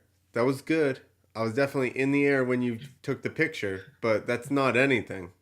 I don't know what. How about when Carney says, "Hey, check out this good picture I got of you," and then he shows you a fucking dick pic. Clint knows this. This is Clint's story. The whole story's Clint's. Listen. And he showed me the same dick pic. Wow. Yeah, we're. Tell it, Clint. Hear it. Yeah, no, this is a real story. We're at a show. We're at a circus. And this dude didn't he come into the locker room, was super stoked about dirt bikes and all this shit before the show, and he's talking to us? Well, here. This was you doing a show the week before. Were you not there? And you told me the story. So then the next week this guy comes up and goes, "Hey, you want to see a picture of the guys from last week?" And I'm like, "Nope." Dino saw it. All right, go. Okay, so he's like, the guy's like, I got all these pictures. He was pumped about dirt bikes, right? And he's like, I got these pictures of you. And I'm like, oh, okay, cool. So he pulls up the picture, and then he's like, none of them are timed, right? It's like me. It's a flip phone, too. It's like me just about to hit the ramp, or like just coming off the ramp, or like nothing looks any good, right? And he's just like super stoked on these. And he's scrolling through his pictures, and he's like, hey, this you, dick. His dick. The next photo, he didn't think at all. He's scrolling through pictures of me. The next one is just a picture that he took of his own dick to send to somebody. so I just look at like 8 pictures. You know he looks at all of them. So I just look at him. I almost think flip phone, garbage. Yo, I almost think he was trying to like feel me out where I was at on that. He's just like, dick, and I'm like, I look at him and I'm just I'm just kind of like, oh fuck. And I look back down. I did. Yo, so then he just gets mad at me. Now he's mad at me, and he starts going to everybody else talking shit about me, like that I said this and I said that, and I'm like, people come up and I'm like, yo, I literally said nothing. He was flipping through pictures of me jumping. Next thing, it was his dick. I'm like, and I just stared at him. I didn't even say anything because I was just like, oh, you know. And then he gets so embarrassed, he runs around, told everybody else at the circus, and then was talking shit about me. And I'm like, how are you mad at me that you showed me your dick? I don't understand. He wasn't a performer. He was one of those guys like the circus picks up in a town. Yeah, and hangs with them for like a couple weeks. At like the homeless shelter. Listen, if you're ever on the circus, Rob, they will seriously, like, so we showed up to some one town, and we had all these people, and then as we left the town, we had all different like just random people with us. And I'm like, the next town, I'm like, who the fuck are all these people? And they're like, well, they fired all those people and they just went to the homeless shelter and hired all these other people. I'm like, oh, that's good. Really? Yeah. So I'm like, oh, that's good. So all these people, all these random people are just with us now that we don't even know from some homeless shelter, and we're not supposed to worry about them stealing our shit or whatever. Wow. Showing us dick pics. He wasn't with for long because the next weekend, so Clint tells me this story, the next weekend, this guy shows up. I don't know what he looks like, and he's like, hey, I got all these pictures from the guy last week. He starts showing pictures of Clint, and I'm like, nope. I knew what was coming. Sure enough, it was me and my buddy Dino. I think Dino's watching right now. Dick pic. And then came out like later in the week. The dude didn't come out for the show to help move the ramp, and he got drunk or something, and it was typical. Like, he just he was gonna end up in Nebraska somewhere, or wherever the fuck we were. Yeah, the circus. Have you done the circus? I don't think I've ever done any circus shows, no. You should do them just for the experience. They're fun. Dino said he was a shit shoveler. I don't know what he was, but he definitely was. Interesting. He was a mess. He was passed out in the locker room the one show. I know it because we were jumping. I think we could only jump like 50 feet or something because it was super tight. And this dude was supposed to come help us like move stuff and set up ramps, and then he never showed. Because the guy running the circus, the main circus guy, he looked like Rip Taylor, and he was fucking hilarious. It was I can't remember what circus it was. The Plunkett. What? Plunkett. That's their last name. I don't know. He looked like Rip Taylor. I thought he was gonna have like a little confetti gun and Yo, so that show where the and you know my memory's fucked, but I'm pretty sure that that's the show that I had AJ with me. I don't even remember his last name, from Illinois. Hey, all right, so short story. This is AJ's hoodie that I stole out of the camper the next show, or now the camper by the box truck. Well, did he ride? He didn't ride. Did he with No. you? No, because He he after the show with you, right? yeah, because he crashed, right? And he landed like a Yeah. little bit sideways and whiskey throttled under the stage. So there was Yeah. like a stage at the end, and he fucking like ducked and just literally disappeared into the stage. And when he come out, he's just like, I could have died, da da da, fucking, I almost got killed, and this and that's all. And I'm like, he's over it. He's already done because he's worried too much about dying. The whole next week, me and Dino are doing the show. We're jumping 50 feet, and everybody's freaking out. Like, guys, take it easy. Yeah. Take it easy.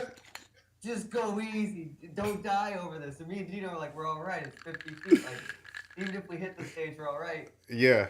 Dino got whacked in the head with the pole off the landing. He's setting it up. It's like a 10-foot pole, no joke.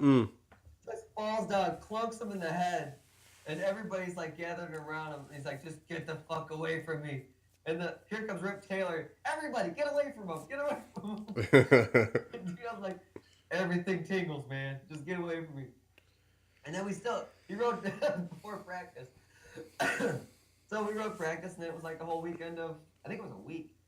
But that was AJ's sweatshirt that was hanging in the box van that Dino drove to the show. And I swiped it. Because I knew he quit. And I was the only person I was longer than AJ, but he was a little thicker, so I swiped it. You're longer, but he's thicker. Yeah, so I'm gonna leave that one alone. We'll just we'll just leave that one as it is.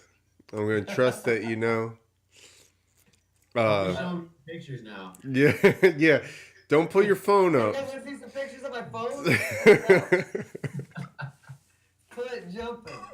It's me jumping. Oh fuck. It just says Nick and AJ. Nick, like.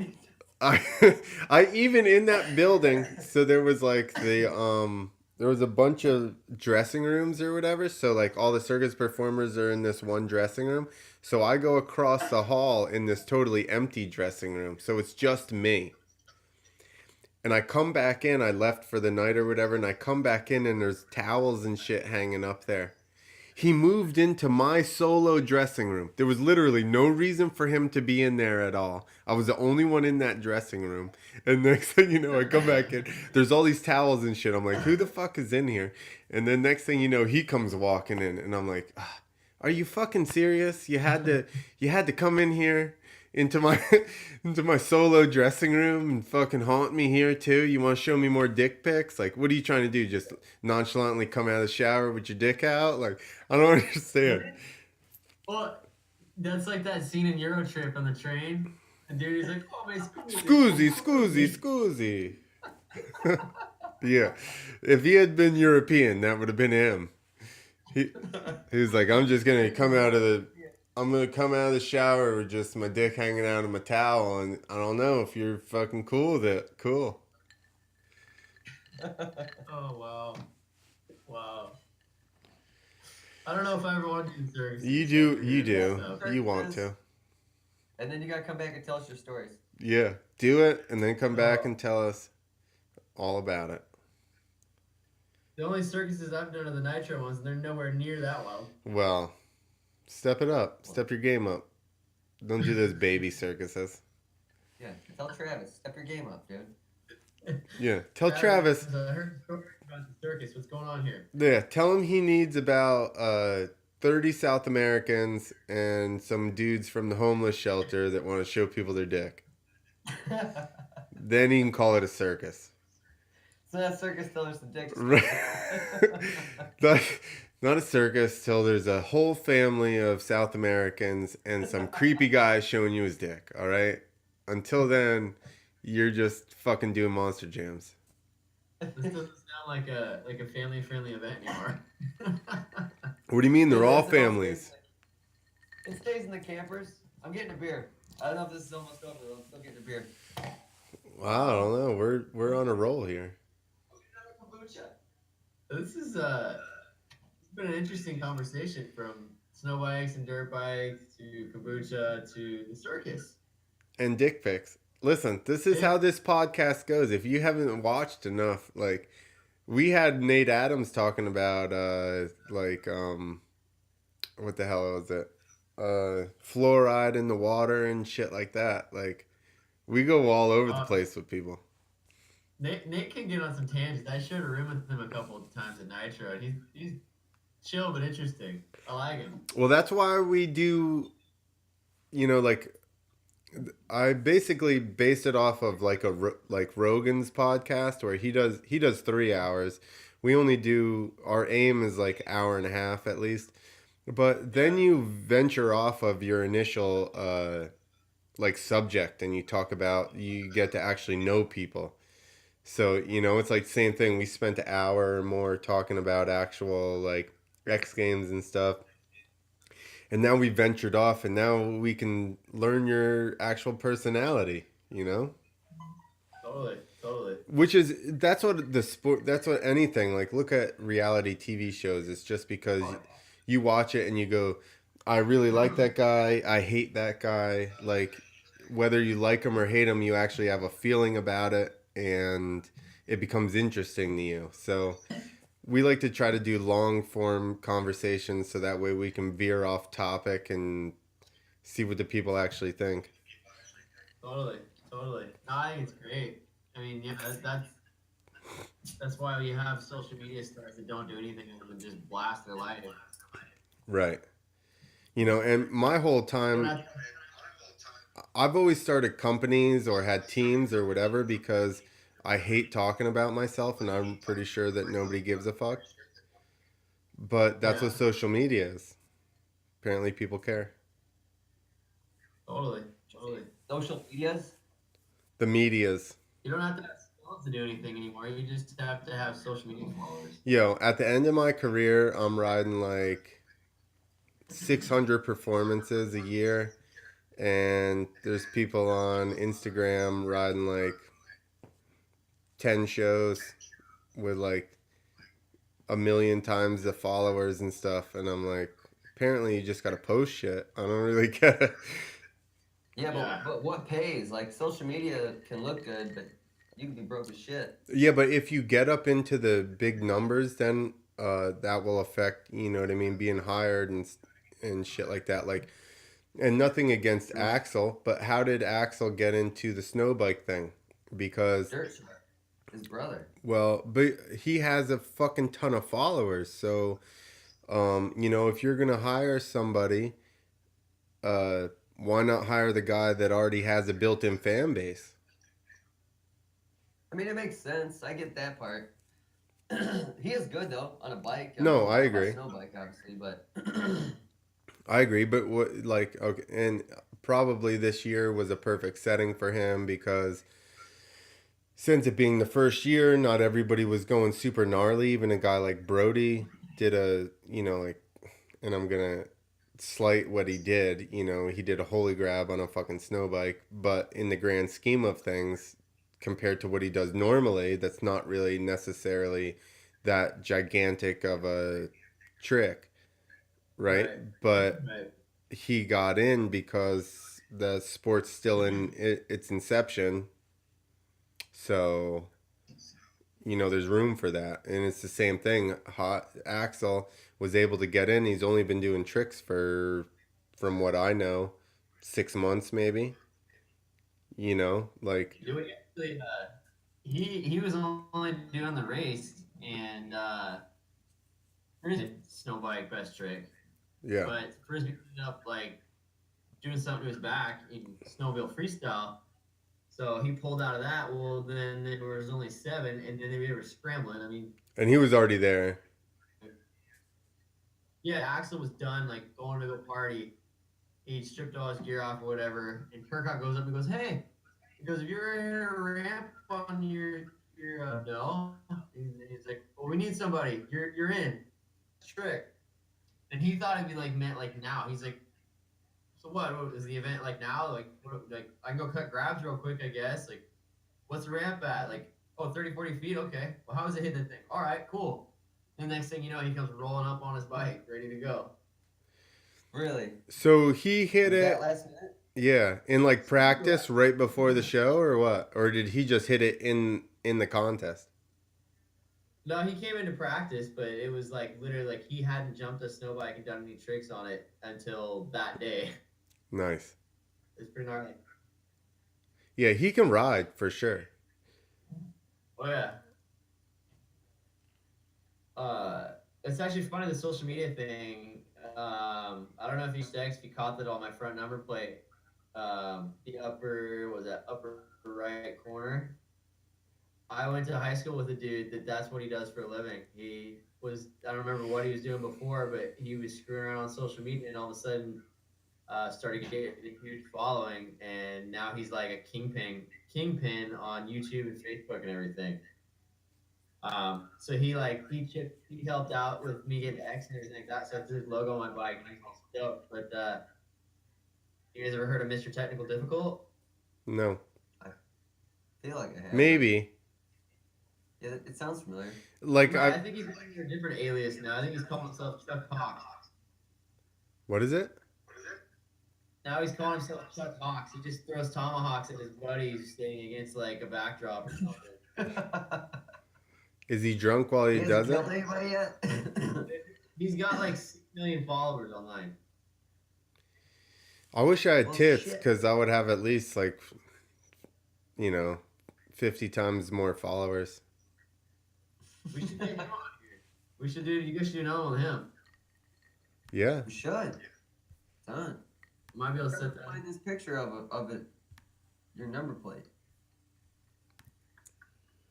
Let's see. Who is it? What Mr. Technical Difficult. is he on Instagram? He is on Instagram, but I guess Instagram clipped the original one he has, so it's only at like 25,000 right now. Oh, Okay. Oh, look, he's on YouTube. poor him. He's on YouTube. He also his website's dudecomedy.com. Dudecomedy.com. You got 9 messages on there, Nick, Oh, on what? on your Oh, YouTube. it's nothing. I guarantee it's all like, look at Ron Paul, Ron Paul, SpaceX, and 2 Wheels to Freedom. Douche perfect. This is your buddy? Get rid of the sound, Yeah, with the please. Although we're I'm all- working on it. All right. Give me a second. on Facebook, so fuck it. Nobody's giving us advertising money anyway. Let's see, what do we got here? He's champagning some dude's face on that. Just over 6 million people like him on Facebook. Oh, So- he's just figuring it out. I don't know what the criteria is for like money and how many, but he's as far as I know, he's doing all right. 6 million, because he's not doing stupid dirt bikes. That's why. White Lightning. Kyle, is that him or is that a different thing? Another one of his aliases. He's got a few. I need an alias, I guess. Yeah. Jerkface Clint. I'm gonna be Mr. Clint Technical Douchicles.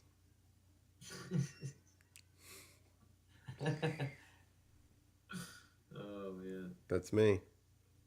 Uh-oh. Dude comedy, bitch mom. Whoa, you can't say that. You can't say that on the internet, Nick. What the fuck is wrong with Number you? 106. Sex dolls of the future.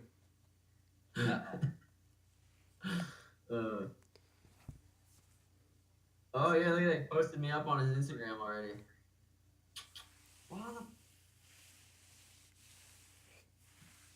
Find him on Instagram, Nick. I'm looking, I'm on it. What's his name? What am I looking for? Search Mr. Technical Difficult 2. So he clipped his first one because he was stealing all the pussy. XGames not easy to spell. Let's see. Here's this Chuck Hawks. Hold on. There we go. I got you up now. What? Chuck Hawks? Like Chuck Cox? Is that what that is? Fuck Like that tomahawks. shit. Chuck and tomahawks. Sounds like Chuck Cox. It sounds like Chuck Cox. He just threw double-handed things while his buddy fucking's laying in front of this log thing for people on audio. So there's like a big log and there's a big black circle in the middle and his buddy's laying down against it with his head in the big black circle and he's throwing 2 tomahawks on either side of his head. Yeah, pretty much. I don't trust anybody that much. I won't even ride on the back of your bike, Rob. So people are like, TDR. I don't even like riding on the back of it. Yeah, exactly. I'm like, I don't trust anybody enough to have me on the back of their cycle. There's another one for you. Apparently he's really talented at chucking tomahawks. All right, I know he's got 2 logs to throw his tomahawks at. He ricocheted off the one. And hit the other? And hit the other. Stop it. I want to know how many takes he took. Nope. What was first take? He does that all the time. Yeah, he's No, here's a good one. Here's a good one. He calls this one the trust throw. The trust throw. Okay, so people on just audio, this big log is probably like 3-4 foot across, and his buddy is sitting on top of it with his legs on either side. So like he's basically chucking tomahawks at his crotch. And it's I don't like watching this. It's got to be only 8-12 inches off of his cock here. No. Yeah. It's horrible. I don't know if I want to see that go well or go bad because I don't want that dude to reproduce because he did such a stupid fucking thing. Sitting there. Hopefully, you know, Tide. Hopefully. Now there's another guy. He was standing next to the log. He's totally hugging the one side of the log. And he throws a tomahawk literally, I don't know, 8 inches from his face. Oh, dude, that's so dumb. What do you do when you hit that guy's face? Then you gotta like call in a fucking murder? I don't get it. Well, you get viewers. That's true. Blows up.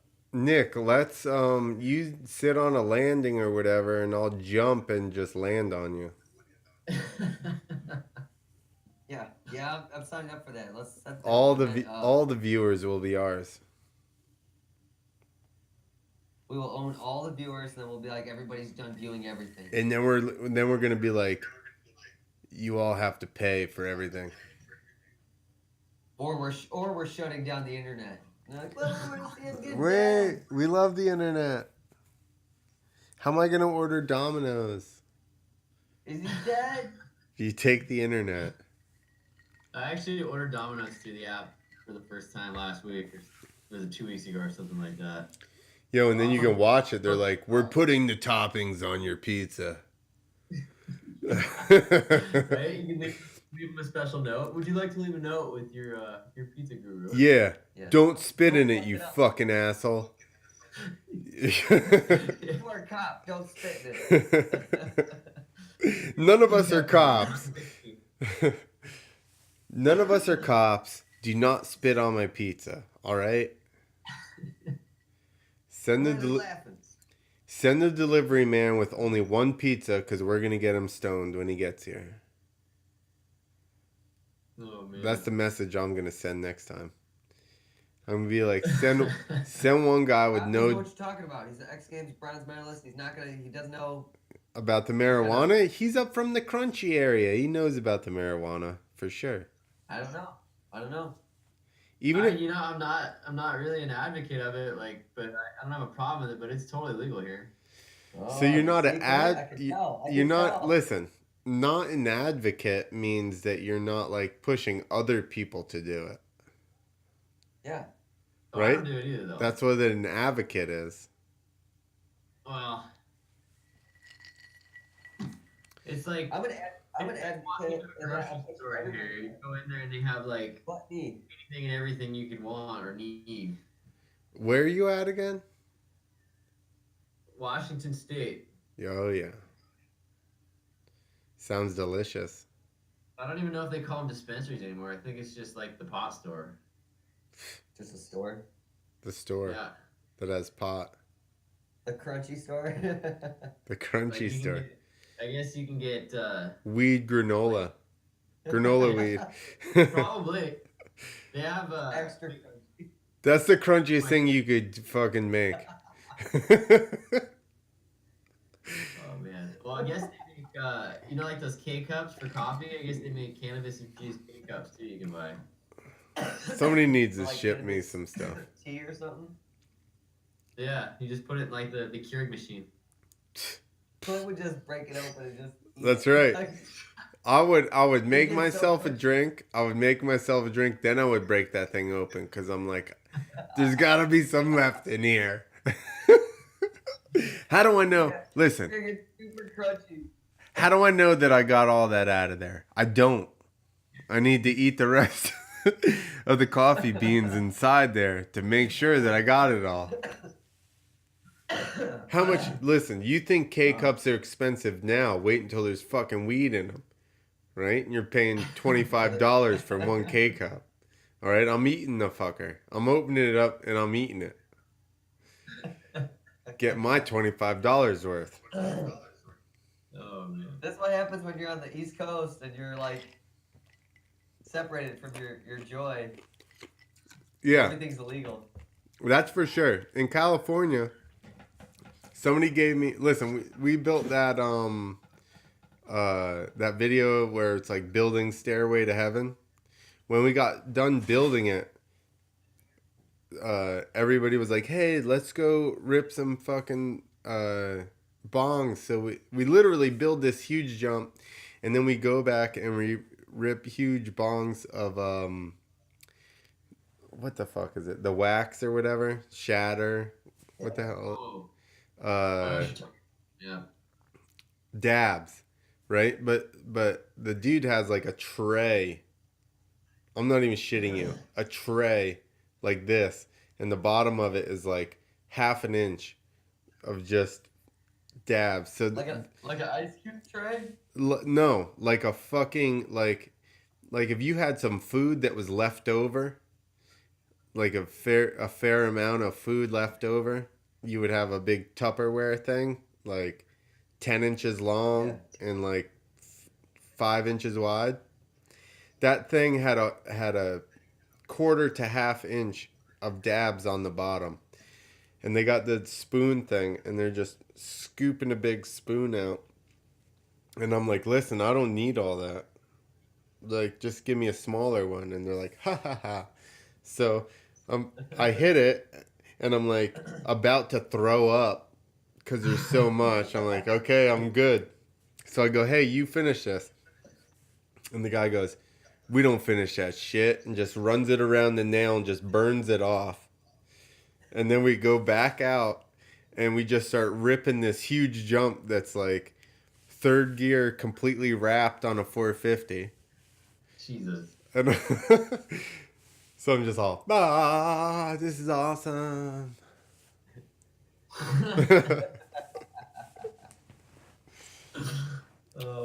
So yeah, here though it's like everybody's saving. They're like, oh, I got this little teeny piece of crumble. And they're like, we don't care about that shit. We're getting rid of it. Fuck you guys. Rob's just sweating it because right now he just told his whole family to tune in and like his nieces and nephews. They're all like, And we're ripping dabs and hitting I huge know jumps. Rob was crusty and hanging out with Clint doing dance. We're gonna talk about X Games. Oh yeah, Yeah. we were doing dabs like this. We gave you different dance. We were doing dance dabs. Oh gosh. Yeah, but out here it's like you get this little teeny tin of dabs, and everybody's like, "Oh shit, here you go. Here's a little." And they're like, "We got a full tablespoon. Here you No, go." they're spoiled. Yeah. Well, they were making it, so you know. So I, that's where we're at. but That's where we. I That's need where we went. yeah, I need CBD dabs sent over here for Here to here. my pain. Listen, we go all over the place, Rob. You got to what's start the full listening circle? to this. Well, you guys pretty much, it sounds like, went from east to west coast here. Yeah, Mm-hmm. we don't discriminate. Yeah. I mean, you got kombucha from the west coast, you got beer from the west coast, the dabs from the west coast. That's right. I got a tequila from Mexico, probably. Yep, Mexico. You We go. don't discriminate. We had We Javier. Robert Dad took us from the East Coast to that story, and we combined. We've had Javier on. He's from Mexico. He's from Chile, Mexico. Chile? Chile, Mexico. It's a city in That's Mexico. Extreme West Coast, South American West Yeah. Coast. it's very south. It's very South Mexico. Probably never even heard of it before. Listen, you have United States, all right? Mexico, South Mexico, North Mexico. DeMello is North Mexican. Right? So Javier's a South Mexico. He's a very South Mexican. And Okay. DeMello is North Mexican. If you border our country, you're a Mexican. I don't give a fuck. North, South, you're Mexican. So, Mex- so Me- the crunchy Mexicans are North Mexicans? Mexico actually means borders the United States. That's actually what it translates into. That's Latin for It's Latin for brother of the United States. bordering the United States is what Mexico stands for. That's like San Diego has a hidden meaning then too. San Diego. That's right. Whale's vagina. It's an old wooden ship, right? We It's know all the history. Don't worry. You can't. You can't guys are stump pretty us. on point. Listen, we're history buffs. We're moto buffs. We know it all. Give us a couple more drinks. We'll fucking tell you how babies are made. Solve all the problems. Well, I already learned about the horse versus the car thing. I mean, that was probably the most fascinating thing, I think. Of what, the car I think thing? it's a true story because I've told the same story of the dude who shows up at his house out here years ago with his horse taking him there. I don't know why it doesn't make sense. I'm gonna share that one. That's gonna be my go-to for like when I need a good like one-liner to like float off my feet. What is it gonna be? Makes sense? Well, did you know back in the day that people could ride their horses? Yeah, drunk, yeah. And then when the cars came Exactly. around, Self-driving they cars. You fucking idiots. And we ruined it with cars. See, we're gonna look back at history and be like, there was like 100-year period where people were drunk driving their own cars. They went from horses to These- auto-driving cars, and in that time period, everybody was just crashing everything. And then we'll be like, man, that was crazy. I can't believe you guys made it through it. And like, yeah, it's no big deal. They're like, yeah, they'll be People like, drive that period. wait, you drove your own car? Yeah. Yeah. Didn't everybody die? There was a wheel and Yep. stuff. You had to turn the wheel to be You like, didn't have to. Most people chose to turn the wheel. yeah. They'll probably have like teleportation or something back then. They'll be like, why would you sit in one spot for hours on end somewhere? Yeah, they're gonna be like, eventually they're gonna be like, yo, do you know that cars, this is probably only like 2 years down the road. Do you know that cars used to have this switch next to the wheel that you could signal which way you were gonna turn? Because nobody does that anymore.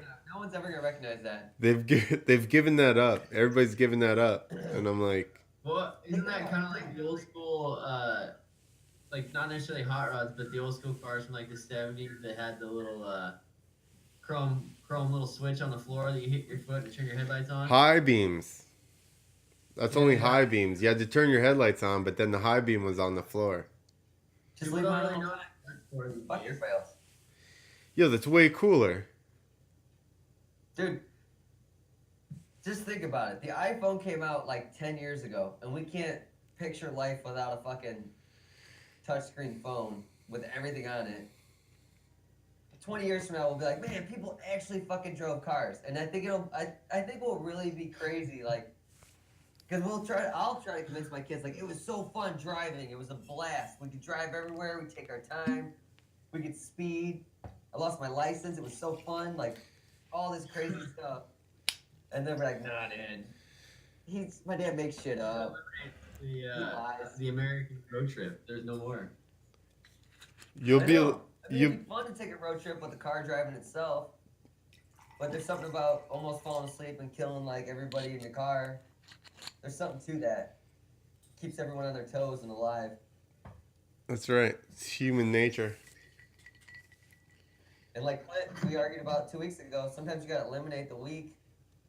So if you can't stay awake. Are you now on my side? No, I'm not. I'm just bringing it up again. Yeah. You want to save everybody. Because you live in some liberal Illinois. Liberal Illinois. Here, what I was talking about, I gotta go north to get kombucha. That's because I gotta go to liberal Illinois. No, you gotta Down go here, to it's like North Mexico. Yeah, no, everybody here is drinking Polar Pops. They're like 64 ounces of Diet Cola. Jesus. Diet Pop. Oh, Come on, don't lie to us. pop. Yeah, it's not fucking soda. It's not cola. It's pop. You guys are weird. Or anything other. You know what I'm going to do? I'm going to call kombucha something different. You're just change it in the Midwest. You're just gonna call it cum. No, I will not. It's good for your stomach. Are you happy? Are you proud with your decision to come on the podcast, Rob? Is it backfire? You know, I honestly didn't know what to expect, but I think overall, yeah. He's I like told you to bring beer. he's like I may have to listen to this podcast. No. Yeah. I got some sponsor plugs in there. We talked a little bit about X Games and Talks a lot, dude. You don't realize how much we don't talk about dirt bikes. Listen, the 10 people that watch this are very excited about you right now. All 10 of them. They should be. They're like... They're probably like, let's see that thing one more time. Yeah. There we go. Give it the fucking spin. Right. Yeah. Aspen In X France, Games. that's the Lebrons. We already talked about it earlier. Was the beer flowing like wine? I actually went into the town of Aspen once for about 5 minutes to drop someone off at their car. So I don't know. I mean, maybe. Did you meet any people with the last name of Samsonite? I missed that too. You were way off. Got hurt. We're both gonna get some new suits for the event, but then it was just kind of silly for one person to go dressed up. Which color would you have been? Orange or blue? Ooh. I was kind of aiming for the orange myself. To match your bike. Yeah, of course. KTM suits. I think they make them. I think they already have them out. KTM's. Yeah, you get a free toaster with it when you buy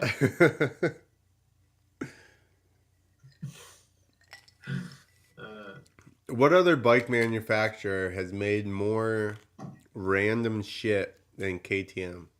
Nobody. Shoes. Fucking. There's KTM orange everything. KTM made shoes? I'm pretty sure I've seen. This is true. See? I'm pretty sure I've seen KTM shoes. Were they fast? I think I have too. Depends on who was wearing Were they them. fast or did they like snap when you were full speed? Yeah. The head stem broke off. Hey, does your bike have traction control? Yeah, actually. Did you turn Does. it off for the snow? I pulled that little mapping switch off. I just left it on the stock one because there's a different ECU in it right now. Yeah, cause so But I rode a I don't know 17 factory edition. I'm assuming I'm pretty sure it was 17. It was somebody I went yeah, riding with with a couple people with two other people, and the one guy had a KTM, and he's like, "Hey, ride this bike," and I'm like, I'm not really a fan of riding other people's bikes because last time I did, I rode somebody else's bike, and then I got back on mine, and then I broke my back. This is when I was 17, so I'm like, I don't take other people's bikes for rides. But he keeps going. I'm like, listen, I know what it's gonna handle. Like the guy was like 240 pounds probably, and I'm like, I already know it's gonna handle like a fucking brick. You know what I mean? Like, I'm not gonna ride it. And he just kept on. He's like, no, I think you should take it for a ride. I really think you'd like it. So I'm like, okay, let me take it for a lap or two. So we set it on like mapping one and then traction control. And I take it for a ride and I'm on a 13 CRF 450. So when you come out of the corners, you get on it real hard. Back end kind of wants to step out on you a little bit. So I yeah, come around the corner on that thing and I just fucking bury the throttle straight as straight as an arrow. fuck. Yeah, exactly. It only puts the Yeah, amount of power that you can handle or the traction can handle at that moment. And it's just yeah. straight. And I'm like, fuck, this is like cheating. Fuckers are Dude, cheating. total cheater bike. You kidding me? Oh, like this is I a was cheat. funny when I got mine. We were riding trails and the same thing. I like hadn't tried it yet, and I was like, "Let's try this traction control." After sliding all over the place, Yeah. flicked it on, and then instantly I'm like, Yeah. gone. Yeah. Like, what? Yeah. I literally rode it for a lap and then I was just like, wait, hold on here. And like I said, he was way heavier. And even with the suspension being super hard, which should have made it worse in corners, it Yeah. wouldn't. It was just all traction.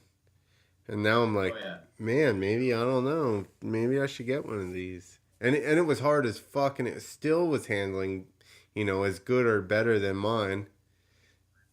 I'm Well, like, the best part though, for old man status, the push button. yeah, oh yeah. But I'm a Honda guy. Honda guys now have electric start. But But they're heavy. Now it's cool. I'm Some not heavy guys sure. will accept it. I'm They're not. like, that's gay. I'm like, we got it. It's cool. Yeah, no. And I was kind of like, it's gay. And then I rode one, and I was like, you know what? I'm down with the electric start,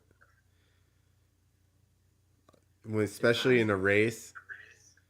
And you fall over and you're already tired. You don't have to kick shit. You just go wah wah wah wah wah wah. Dude, that's huge.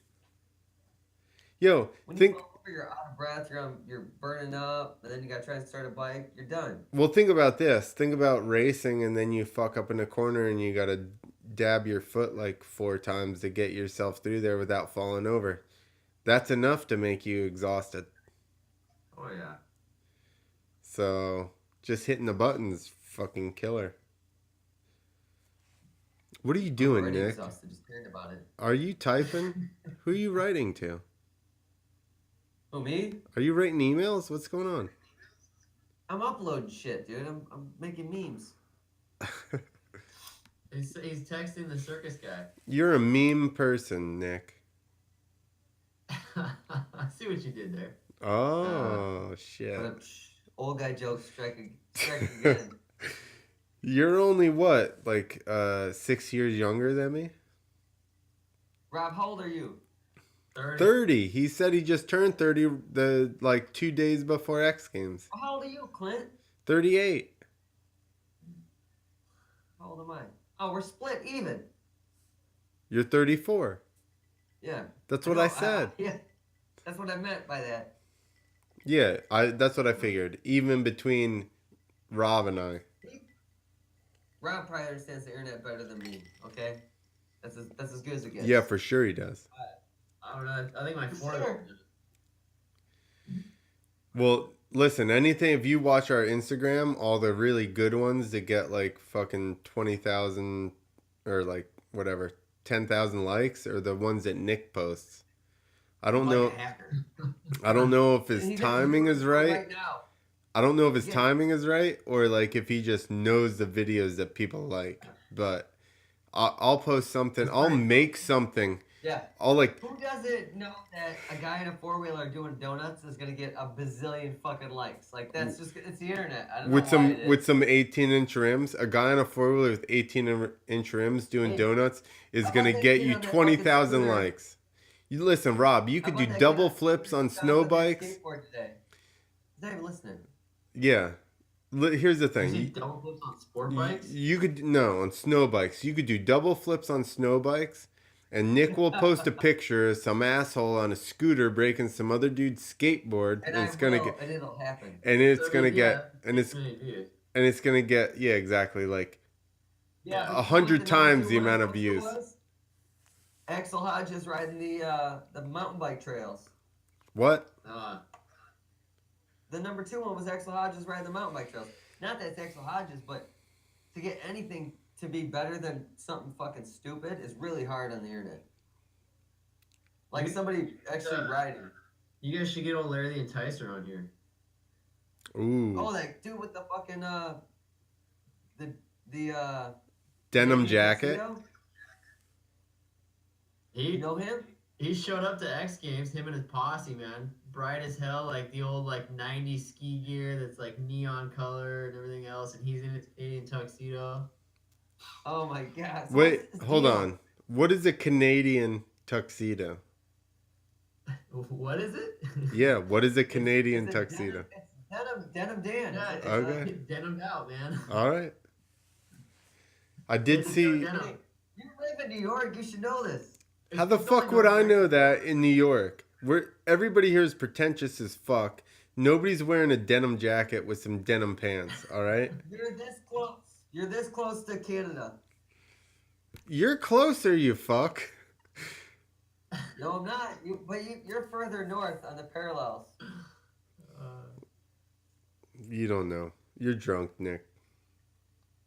Keep You're- typing your I am. your messages. Wait. You know what? I'm out of beer again. You know what? I'm stoked to be back on the tequila because I've been drinking since it's been cold. I've been drinking a bunch of beer, and aside from getting fat, it's not as happy of a drunk. No, tequila just gets you You're bugged the off. one person who drinks tequila and gets happy. Yeah, that's why I don't Yeah, drink vodka. Like, combative. Because I don't want to smash shit. Like, so if you give me vodka, I'm by the end of the night, if I just drink vodka and get drunk off vodka, I'm gonna smash shit. That happens. That's why I stick to beer. I know what I'm getting out of beer. I'm just You know, whiskey's good. I can do some whiskey. I like whiskey as well. And that's my other the two I'll drink some beers, but if I'm gonna do alcohol, it's a whiskey or tequila. Rob, what are you doing if it's not kombucha? Or to mix with your kombucha, either way. I kind of like rum. He's a fucking pansy with his rum. I've had a few too many nights with the whiskey or the tequila being really, really bad. Yeah. I'm still recovering from them. Well, that's why I don't Oh, drink fuck vodka. Tequila's the worst. This is why I drink vodka, not tequila. Tequila's not the worst. Yeah, it's horrible. At least vodka, you drink it and you're like, all right, I knew that was a mistake. Tequila sneaks up on you. Usually. Tequila, you're like Right. you're like all of a sudden, why are my pants off in this bar? Yeah, Oh, real because I quick. pissed them. That's why. Why do I not have pants in this bar? Tequila, that's Nick. They're wet. yeah, they were wet. You had to take them off. I mean, it's simple enough. How long have we been doing this fucking Yeah, a long time. We're already Yeah. listen. I started the Facebook like what 45 thing? minutes in, and it's an hour and 51. We've been live on Facebook. I'm fine going all night, but I feel like Rob's been drinking kombucha and he's probably fucking over us. Rob's probably Drinking gotta fucking if he's been whiskey. listen, if Rob's been drinking kombucha this whole time, he's probably gotta take a dump. I, I don't know how he's still sitting still. I was just running around doing laps in the room. 6,000% B12. I'm actually like, I think I'm going off like maybe like an hour and a half of sleep in the last 48. So I'm starting to like crash out. You're starting to fade on us. Kombucha sold. That's You just fine. sold another gallon of kombucha right there. There you go. Hum. Gallon. All right, so here's the deal. I'm gonna drink with Clint, and I'm banking on when I work tomorrow. I'm gonna find this hum kombucha, and I'm gonna be awake because I'm gonna get 6,000,000,000% of my B12. No. If I'm tired, Yeah. I'm gonna blast you on Instagram. You're gonna get 8,000% of your 8,000 plus percent of your B12, and you're gonna be writing Rob, and he's gonna be asleep for the next Shooting Z's. for the next Z's with 15 hours. a medal around his neck. Yeah. Right? Fuck Right? it. That sounds amazing. Actually, it depends which one you get, because some of them have like 20,000% for half the bottle, so you get 40,000% of your B12 for the day. Well, then I'll be fucking reading it. I already told you I got a shopping list. I got the ones for the rum, the ones for the vodka. I'm gonna make a Moscow Mule with another. There you go. I'm just gonna add tequila to all of them. Probably He's just not gonna bad, destroy yeah. his gut. Listen, tequila also is like a probiotic. FYI. It's a no, look it up. Tequila is a Bullshit is that? no, not a probiotic. It's a prebiotic, and it actually helps with your digestion and burning Like, fat. you should pre-shit your pants. Maybe I did earlier. That's what he does. I did earlier before I even had any tequila. I thought it was a fart. All right. Well, here I'm gonna take all my probiotic advice from X Games bronze medalist. He doesn't know shit. Not from you, Clint. He doesn't All know health anything. claims are related to him. Listen, All right. he's sponsored by the kombucha company, so you can't trust anything he says, all right? He's just gonna of course it's He's good. sponsored by fucking Monsanto. We don't know what he's Yeah. yeah. He's sponsored by fluoride. He's like, listen, don't worry about that weird taste in the water. Don't worry about it. It's fine. He's also sponsored by the CDC. I don't have to worry about that shit. He's sponsored by the Oh, yeah, government. they water, didn't they? He's sponsored by the FDA, and they're like, listen, you can drink this amount of poison. It's totally fine. Hey, Don't worry about just so you know, this is when the podcast gets shut down every time. it. As soon as we get Fluoride. conspiracy theory and fluoride and all that shit. Like when you said flu vaccines earlier, I can't believe the whole thing didn't just shut down Yeah. immediately. Yeah, we were having that conversation with Nate, and we were like, fluoride and this and that, and next thing you know, it was like feedback. Yeah, exactly. Feedback to my. The next time I see Nate, I need to ask him about fluoride in the water. Then is what I There you go. Right. Yeah, Because yeah. I guarantee since we talked to him, he's been looking it up. We need to have him back on because he only made it like just at an hour, and then we got shut down by the government. So Then or Nate was like, "I'm losing you guys. I can't hear you anymore." I'm losing. We can't. No, we were getting so much feedback that I was like, listen, we gotta end this because people listening are gonna fucking shoot themselves, and I don't need suicides on my hand because they're trying to listen to Nate Adams talk about fluoride.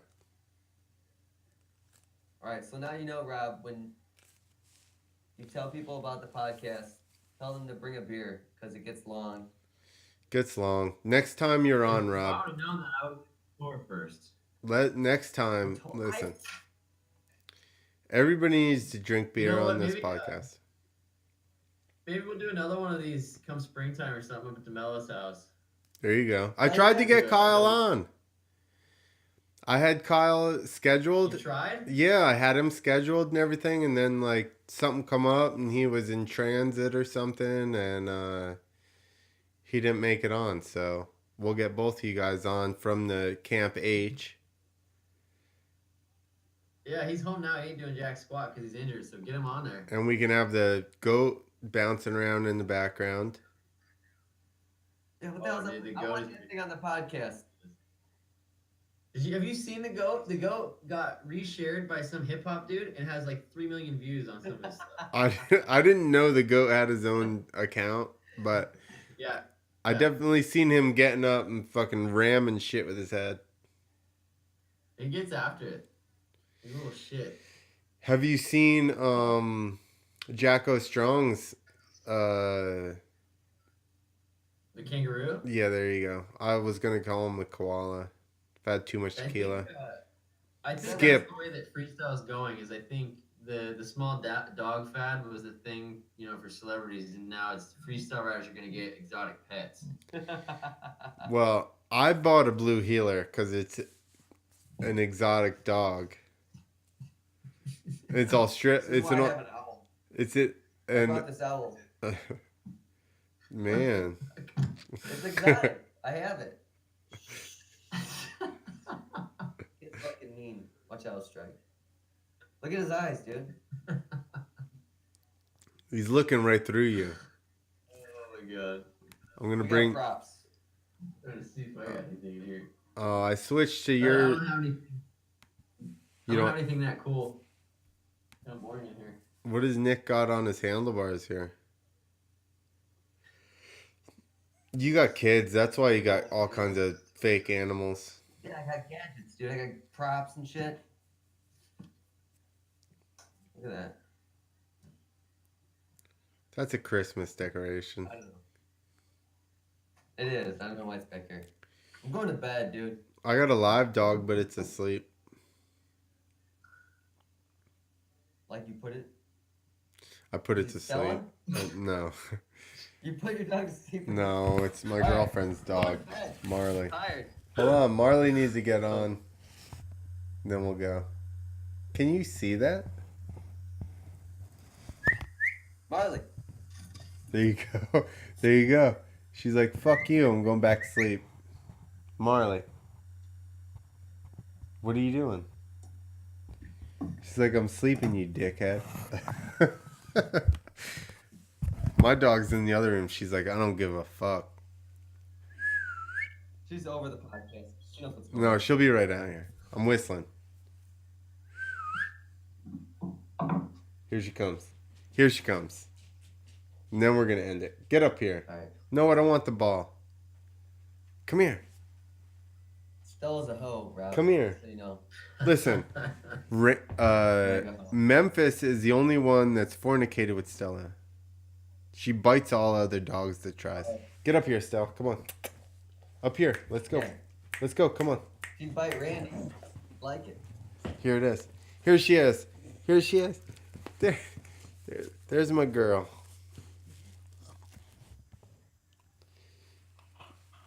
How old is That's Stella? Stella, huh? She's gonna turn I lost it. 4 or 5 in February. She's like a Valentine's doggy. So you got her till like 2025, and then you're done. Fuck you. This bite him, Stella. Ruthless. Bite him. How old's your dog, you fucking dick? I don't know. I let him out the back door. He might be dead right now. In the street. Randy's a son of a bitch. See now, Marley's like, listen, I'm out of here, cause Stella's here and she's the asshole. She heard all the anti-dog talk. No, Stella's All right. really. Go to bed, Clint. Shut the fuck up. We're still Go to talking. bed. He's not going to bed. Rob, just say you're going to bed, Rob. Rob, he's not going to bed. He's gonna drink more. X Games medalist, I'm signing out and going to bed. All right, we're all gonna go to Okay, bed. Rob. Whatever you want. I woke my dog up just to go to bed. Wait, Rob. Commercial. Okay, now go. 4 minutes. 4 minutes. Okay, 90 seconds. All right. Go do a trick. Yeah. Go do whatever you kids do. I don't know what you guys Listen, do. now go do the most coolest thing you've ever done. Yeah. After we made you won't wait. Say no when I say go? Oh, this is crazy. Now my It's just that easy. there you go. Now my dog's going sitting by the door. She's like, I gotta piss. You woke me up. Now I gotta piss. See what you did? She's like, listen, I've had so much tequila and kombucha. I need to go to the bathroom. Rob hasn't peed the whole time. Rob not peed. I gotta go, actually. Because he's not been drinking Pizza. alcohol. Get some pizza. What? You got pizza coming? I smell pizza. Did you order pizza while we were on this podcast? I forget you're 2 hours behind us. He's 3 behind me. It's only 8:30 here. Yeah, it's 11:30 here. I'm a pumpkin. I know. It's bedtime here. I've turned into a KTM. We're on that West Mexico time here. What? Listen, don't throw yourself under the bus. You're still in the U.S. Although I would consider Alaska American Mexico. It's too far. It's too far. It's too far up there. It's kind of, yeah. What about Hawaii then? What do we call Hawaii? Oh shit. Polynesian Mexico. Because that's like way far west. Yeah, it's Polynesian Mexico.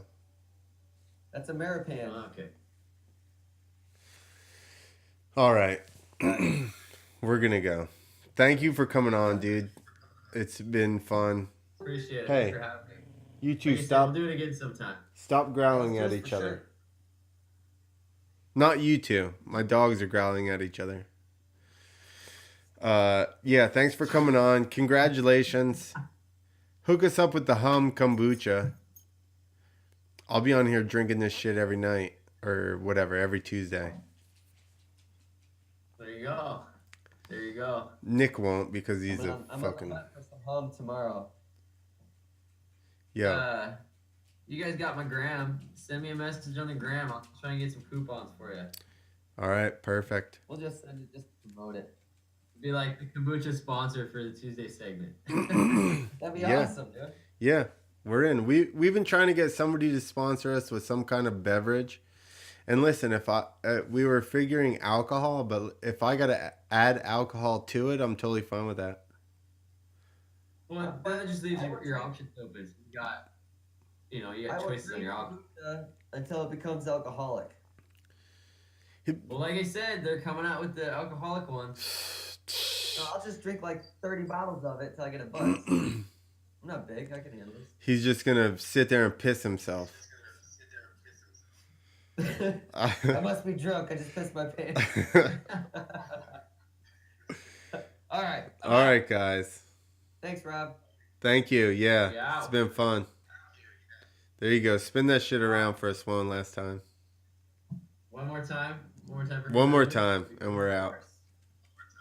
Your accomplishment, man. There you go. Congrats, dude. That was awesome. All right.